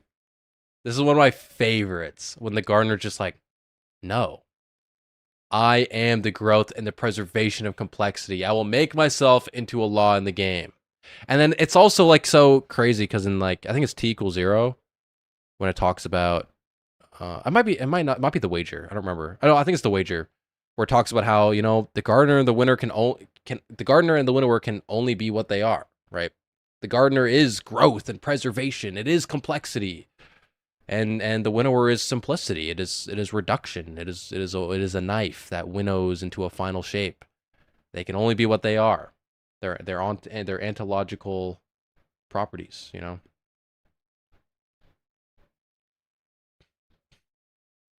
They are the base rules of the universe. Also, Eclipse doesn't regulate paracausality. It regulates the rule that makes paracausality possible. I mean that's basically the same thing. To say it like it regulates the rule that makes it possible versus regulating, like what it does. When I say it's regulating, I mean it's like it can like what Eclipse Energy does. It has the ability to turn paracausality up or down to allow it to function or not, or to function even greater. It's the gas pedal, you know what I mean, of the car, right, of the paracausality. So it's like it regulates it in that sense. It can control how paracausality functions and whatnot. So, but in terms of like they are the base rules of the universe. Like what do you mean by like what are the base rules of the universe? Like the laws of physics. But when you look at the laws of physics, or sorry, when you look at the nature of the creation of the 9, you know, they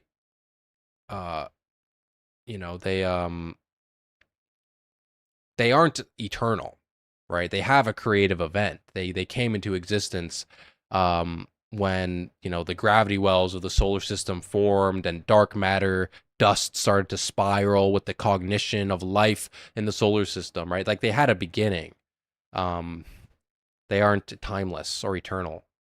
So To say they are the rules of the universe is to say, like, okay, well, they haven't always existed. So did the laws of physics not exist until the 9 existed? Right? But then if you look at the nature of the creation of the universe, where you look at how the patterns and the flowers got pushed into the universe and it became stuff, became structures, became life, became properties, whatever, and we recognize how, the winning pattern of the flower became the Vex, and the first knife became the precursors, and eventually the witness. The gardener in part became the traveler in some way, and the winnower became the veil in some way. Like, could the rules and the properties also become real in that same sense? Yeah, they are rules as well, yes. They did the same thing to make causality that 6 did to make Eclipse.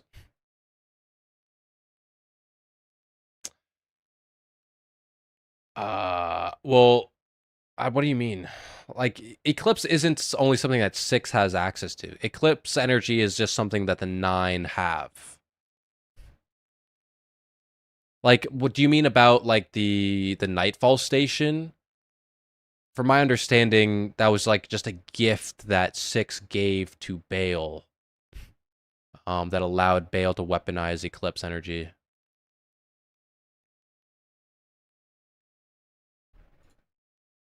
Of the game became gnomic and open to change by our influence. And I had only one purpose and one principle in the game. And I could do nothing but continue to enact that purpose, because it was all that I was and ever would be. I looked at the gardener. I looked at my hands. I discovered the first knife. In fact, rather upset is kind of an understatement. The winnower was utterly enraged. So much so that after the gardener does this, his immediate instinct is to manifest the first knife into existence and attack her.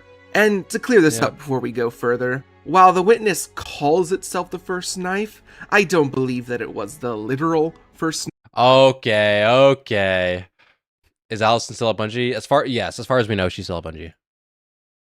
Knife as mentioned in Unveil. No. As the events seem to have taken place in the Black Garden, right as the gardener makes herself a part of the game.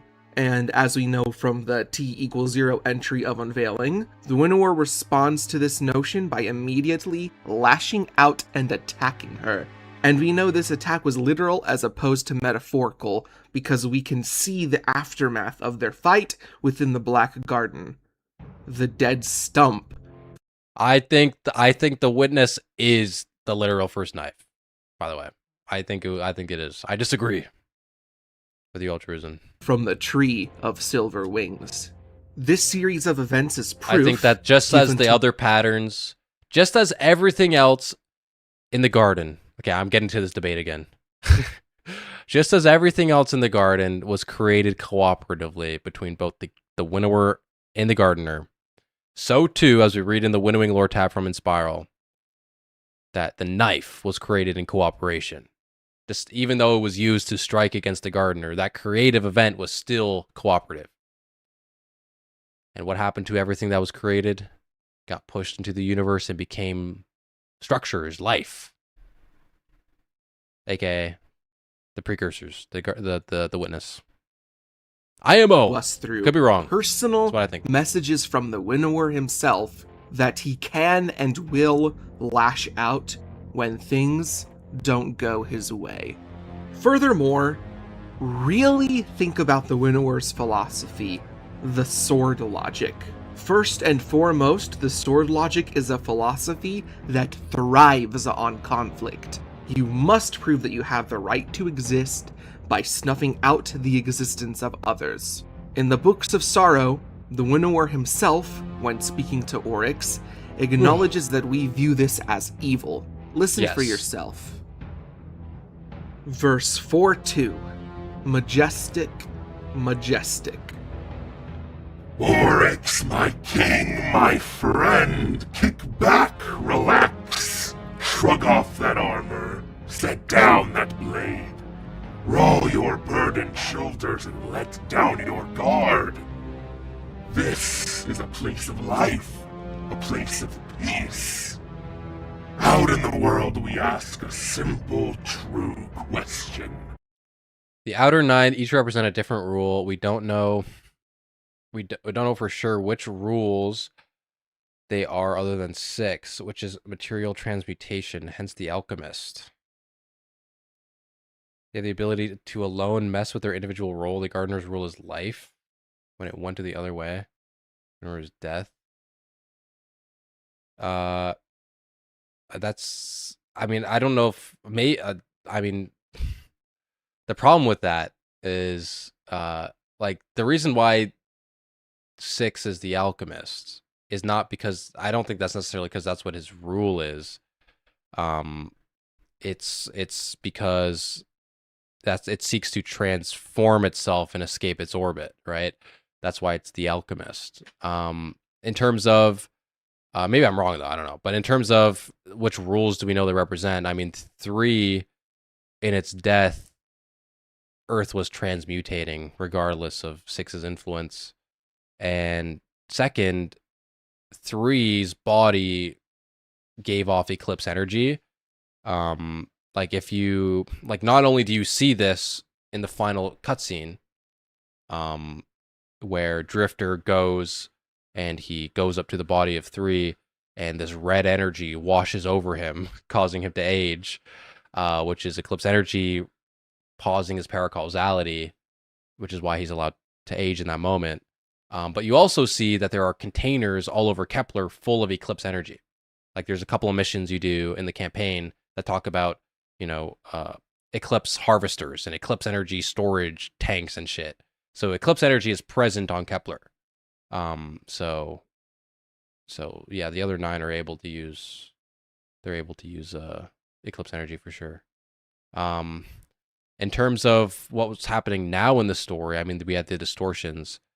If I'm not mistaken, I believe it's the one who's responsible for the distortions that are happening right now. I think it's 5. It's either 5 and 6, but I think it's 5 who's doing the distortions. So it's either just 5 or both 5 and 6. So it's that would suggest that 5 also uses eclipse energy as well. That's each of the outer 9 though. That's fair. Hadn't missed that there was eclipse energy on Kepler. Yeah, there's eclipse energy harvesters or whatever. There's also, you also see it in the we didn't know what it was yet, but you also see it at the end of the campaign.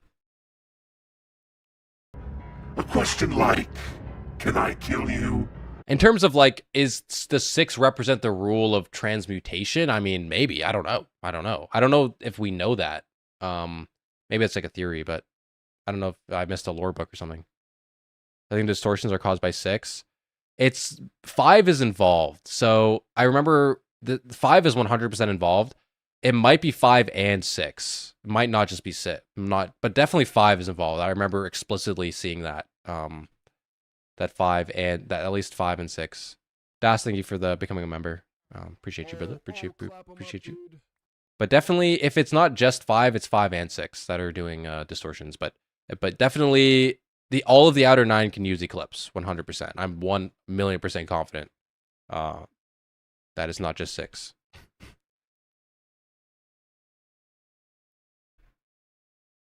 Can I rip your world apart? Tell me the truth, for if I don't ask, someone will ask it of me. I think Allison might have said that in her Bife interview too, but I don't remember exactly what she said. Evil. Evil means socially maladaptive. We are adaptiveness itself. Orcs. How do we explain it to them? The world is not built on the laws they love. Not on friendship, but on mutual interest.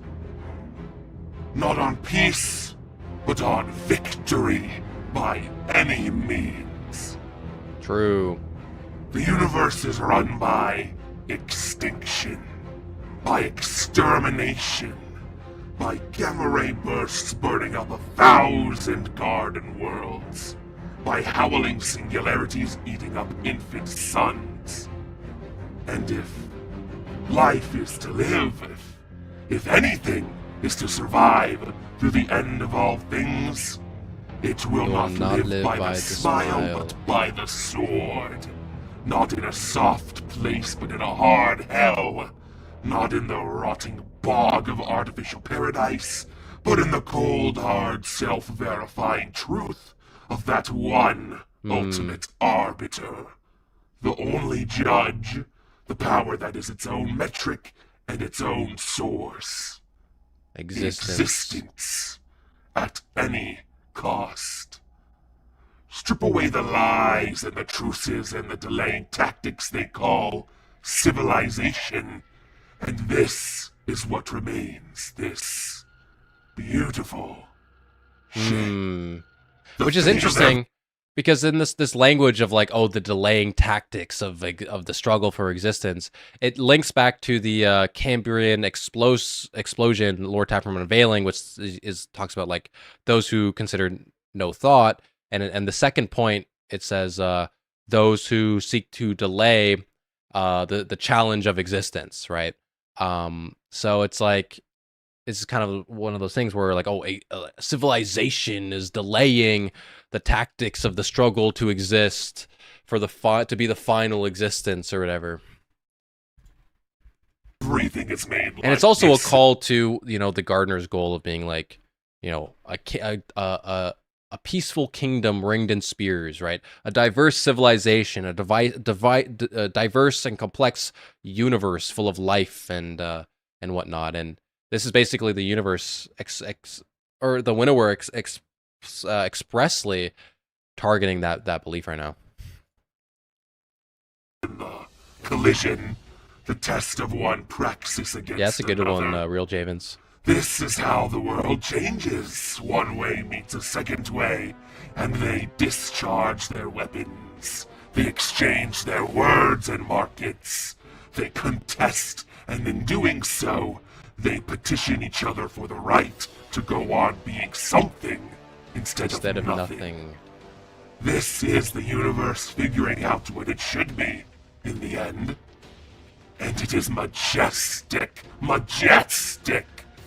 It is the only thing that can be true in and of itself. And it is what I am. To put it I remember that's in the Dreams of Alpha Lupi lore from D1 that explains the bomb logic. Which one specifically? Like the I mean, maybe it was mentioned multiple times, like about what the struggle or about complexity, Peaceful Kingdom. It might have been in both, because that one, the Peaceful Kingdom, Ringed in Spears, is in the Wager lore book, the Three Kingdoms. Yeah, it might be a similar story then. I haven't read the Dreams of Lupi in forever. I'm gonna be so honest, so I gotta reread those.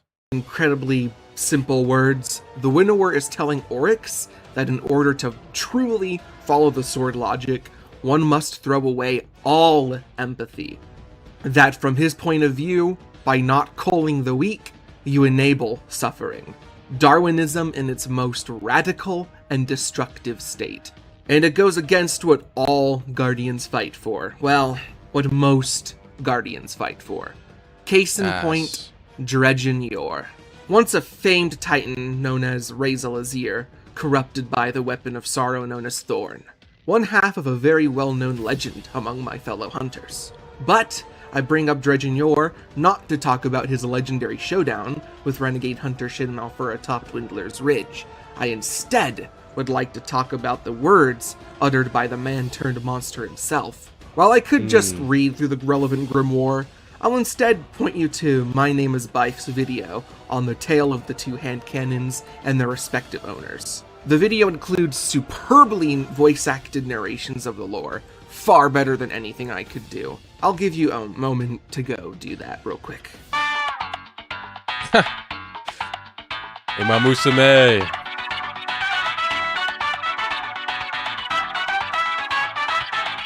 Well, maybe another time. Maybe another time. Ah, you're back. Okay, now let's I never finally left. get to the point. If you I watched never that left video with Ultras, the I'm right here. Winnower and the sword logic fresh on your mind, I imagine you noticed something very specific about the way Dredgen Yor speaks of himself and his actions. Maybe this is what good looks like. I am that which will cleanse. I am all that is good. This is better. Being infected by a weapon tainted with hive magic brainwashed Razel into following their logic, turning him into Sword Dredgen Yor. logic. Just as the Osmium siblings took on new names when taking up their worms, Right. Razel took the name Dredgen Yor when Thorn infected his mind. And, not unlike a hive worm, Yor implies that the canon is hungry for death, as are all weapons of sorrow. And now, more recently, it has been outright confirmed that Dredgens follow the sword logic. The Dredgens have made their return, led by 6 of the 9, to pursue a crusade of violence, going as far as to construct To Nightfall tie the Station, use sword logic a to Cabal tie superweapon to that can drain the life from seemingly any paracausal entity. To 6. And more recently, within the Equilibrium dungeon, we've outright seen a Dredgen utilizing Taken energy and attempting to make a throne world. Yeah. And speaking of which, notice how in both the dungeon and in the Fire and Ice exotic mission, the Taken you fight are regular Taken and not dire Taken. Yeah. We know that the dire Taken are created and controlled by the Lord of Every Nothing, which means that it most likely is not involved in the Barrent Imperium's operations. Yeah. I believe that it is Six himself controlling these Taken. And seeing as they are normal Taken, that means that these are Taken that are created by the Winnower. And additionally, we even see what I believe is how the Throne World is being formed. As we enter Dredgen Seer's arena, they are surrounded by nameless apprentices. And right as the encounter starts, Seer disintegrates them with arc energy. This right here is how they're forming the Throne World. Ritualistic sacrifice. Can you see the underlying pattern? Yeah, I thought... I don't know if we knew this at the time, but wasn't there some lore that talked about how arc energy was being used? Maybe it was being used to, like, power the Throne World or something, but... like, that's what part of the arc energy that was surrounding the Dredgen Seer. It was something to do with forming the Throne World or keeping it open or something like that. Yeah. I don't know if I would say... I don't know, it's difficult. Like, would the Taken have been Six's Taken? I don't know if in Fire and Ice it would have been his Taken. I guess the question is, like, are the Taken that you fight in the Ascendant Realm that are normal Taken, are they... He used dark energy to kill them. Yes. Yeah, but why were they but they were channeling the arc energy for a different reason, I thought. But it makes sense that because they are using sword logic and Seer was building a throne world, that it made sense that they were killing to gain power to build a throne world. That makes sense. Would the Taken that you fight in the Ascendant Realm of Fire and Ice, and I guess technically they could have been like Six's Taken, because I don't think that they were fighting one another in those activities. Like when you go into the Ascendant Realm, it's not like, I mean, there's no Cabal in that Ascendant Realm fight with Seer, but in Fire and Ice there's the Taken enemies on one side and then the non-Taken on the other in like the second encounter room. Right? So I guess maybe. Yeah, they could have been Six's Taken. Normal Taken are converted into Taken. Yeah, by the Winnower, yeah. And the Dire Taken, yes, by Lord of Very Nothing, yep. Everything else just sends them to those two entities. Yes. I was just thinking, like, because, like, obviously they're normal Taken, which means they were Winnower created Taken. It's like, were they, and we know that Taken just kind of exists in the Ascendant Realm, like that's where they go when they die. So my question is kind of like, for the Taken that we fight in those two instances, in Fire and Ice and in Bale's Throne World, it's like, not Bale, Seer's Throne World, it's like, would those have been 6s taken? Like, well, it's not 6s taken, but like 6 controlling those taken? Or would it have just been like normal taken you would just encounter in the Ascended Realm? Like, it makes sense it would be 6s taken, I guess, yeah. I just never really thought about it that way.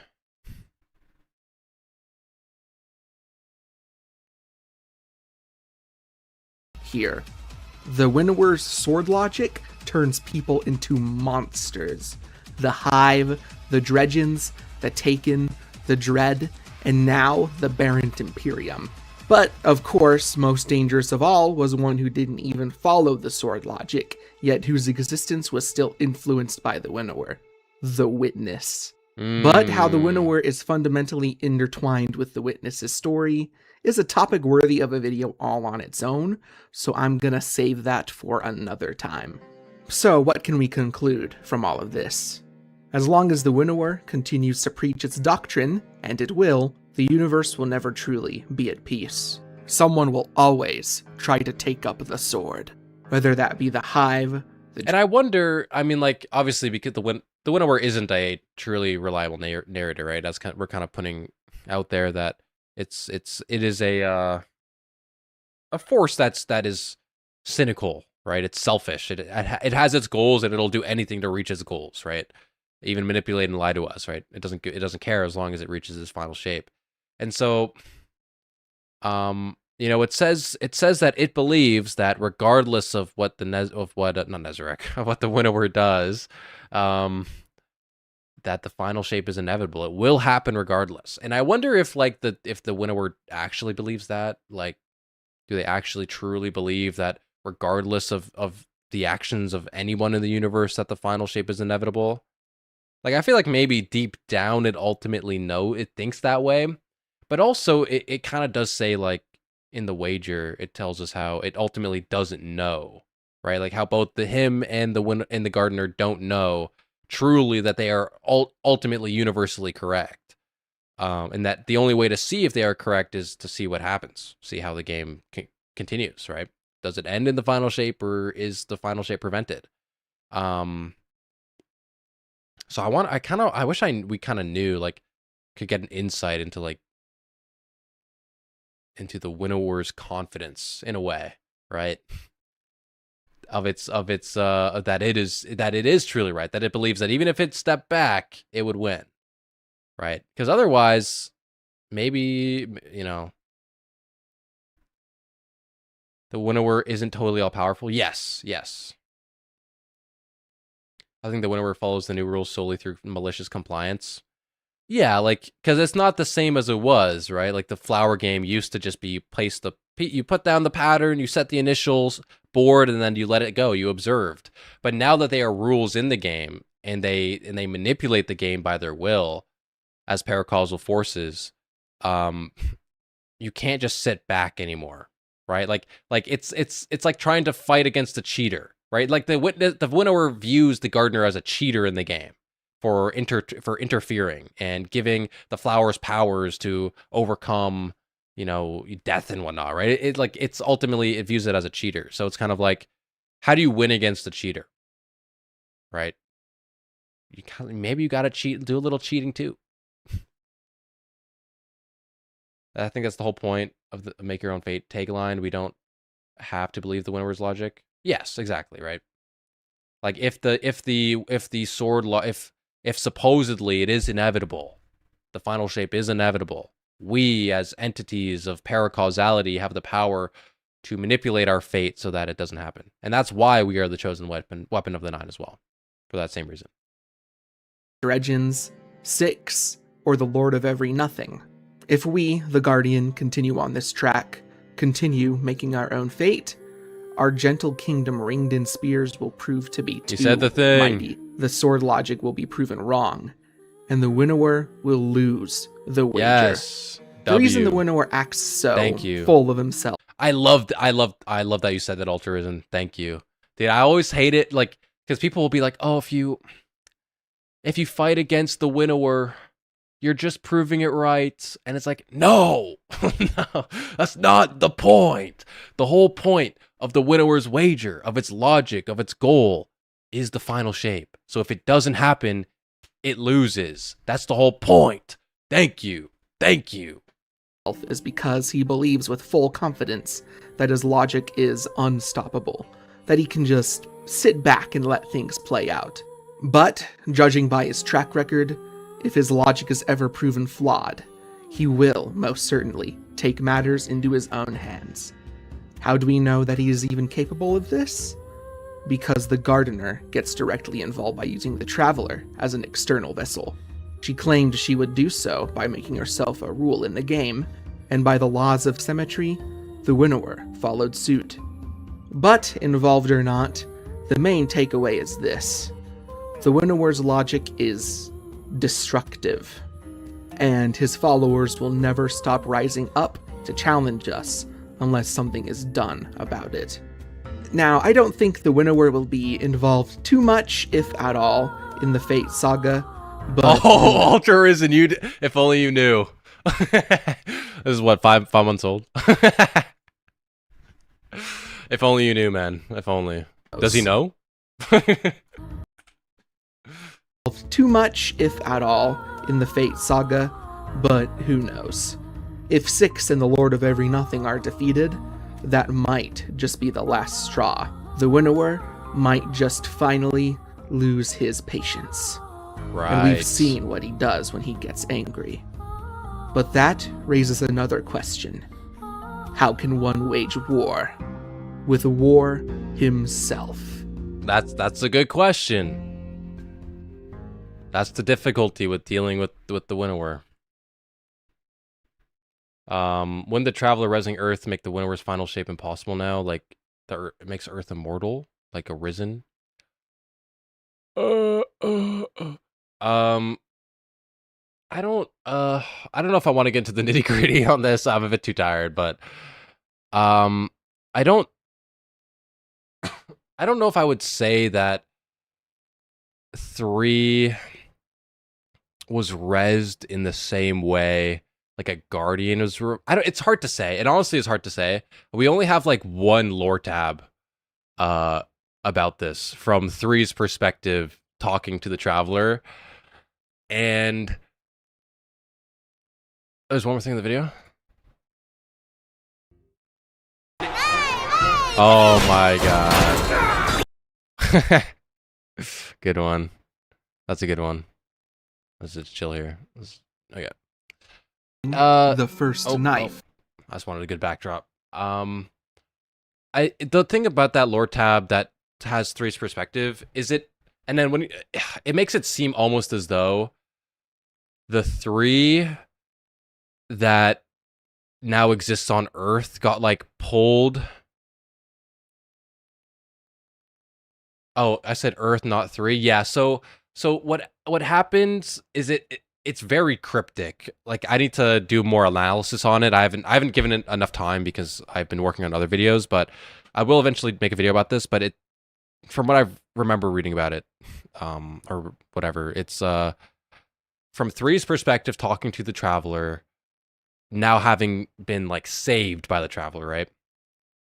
And it makes it seem like the 3 that exists on Earth now and is now tied to Earth almost got pulled from an alternate timeline by the Traveler, and it is like a different 3. Or it reached through time and it pulled a 3 from the past.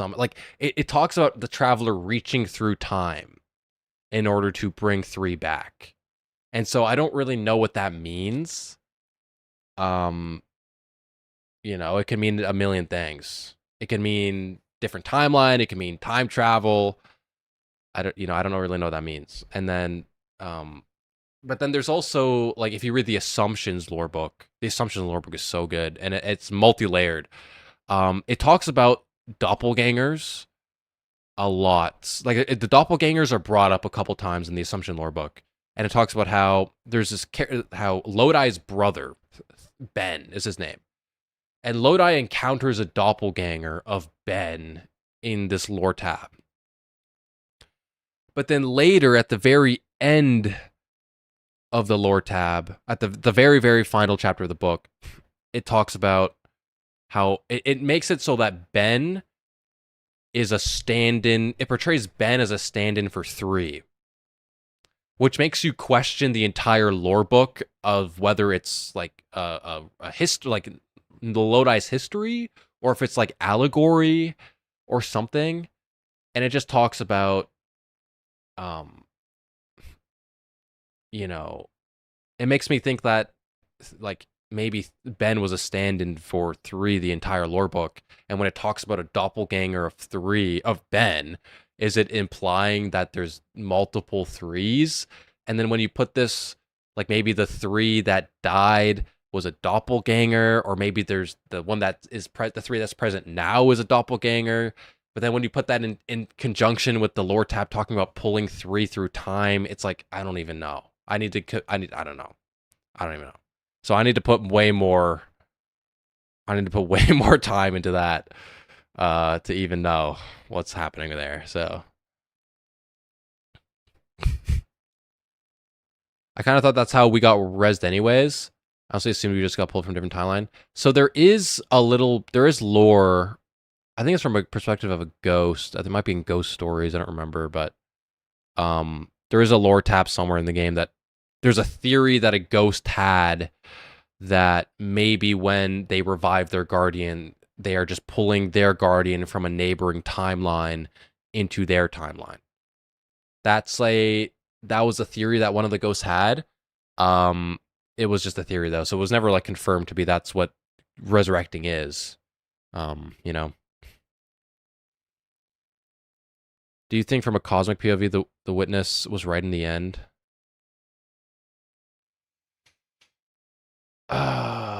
Oh, sorry. Yeah, sorry, Death Bits for the ads. Was the witness right in the end? Honestly, I don't know. I mean, as the winnower says, the universe is undecidable.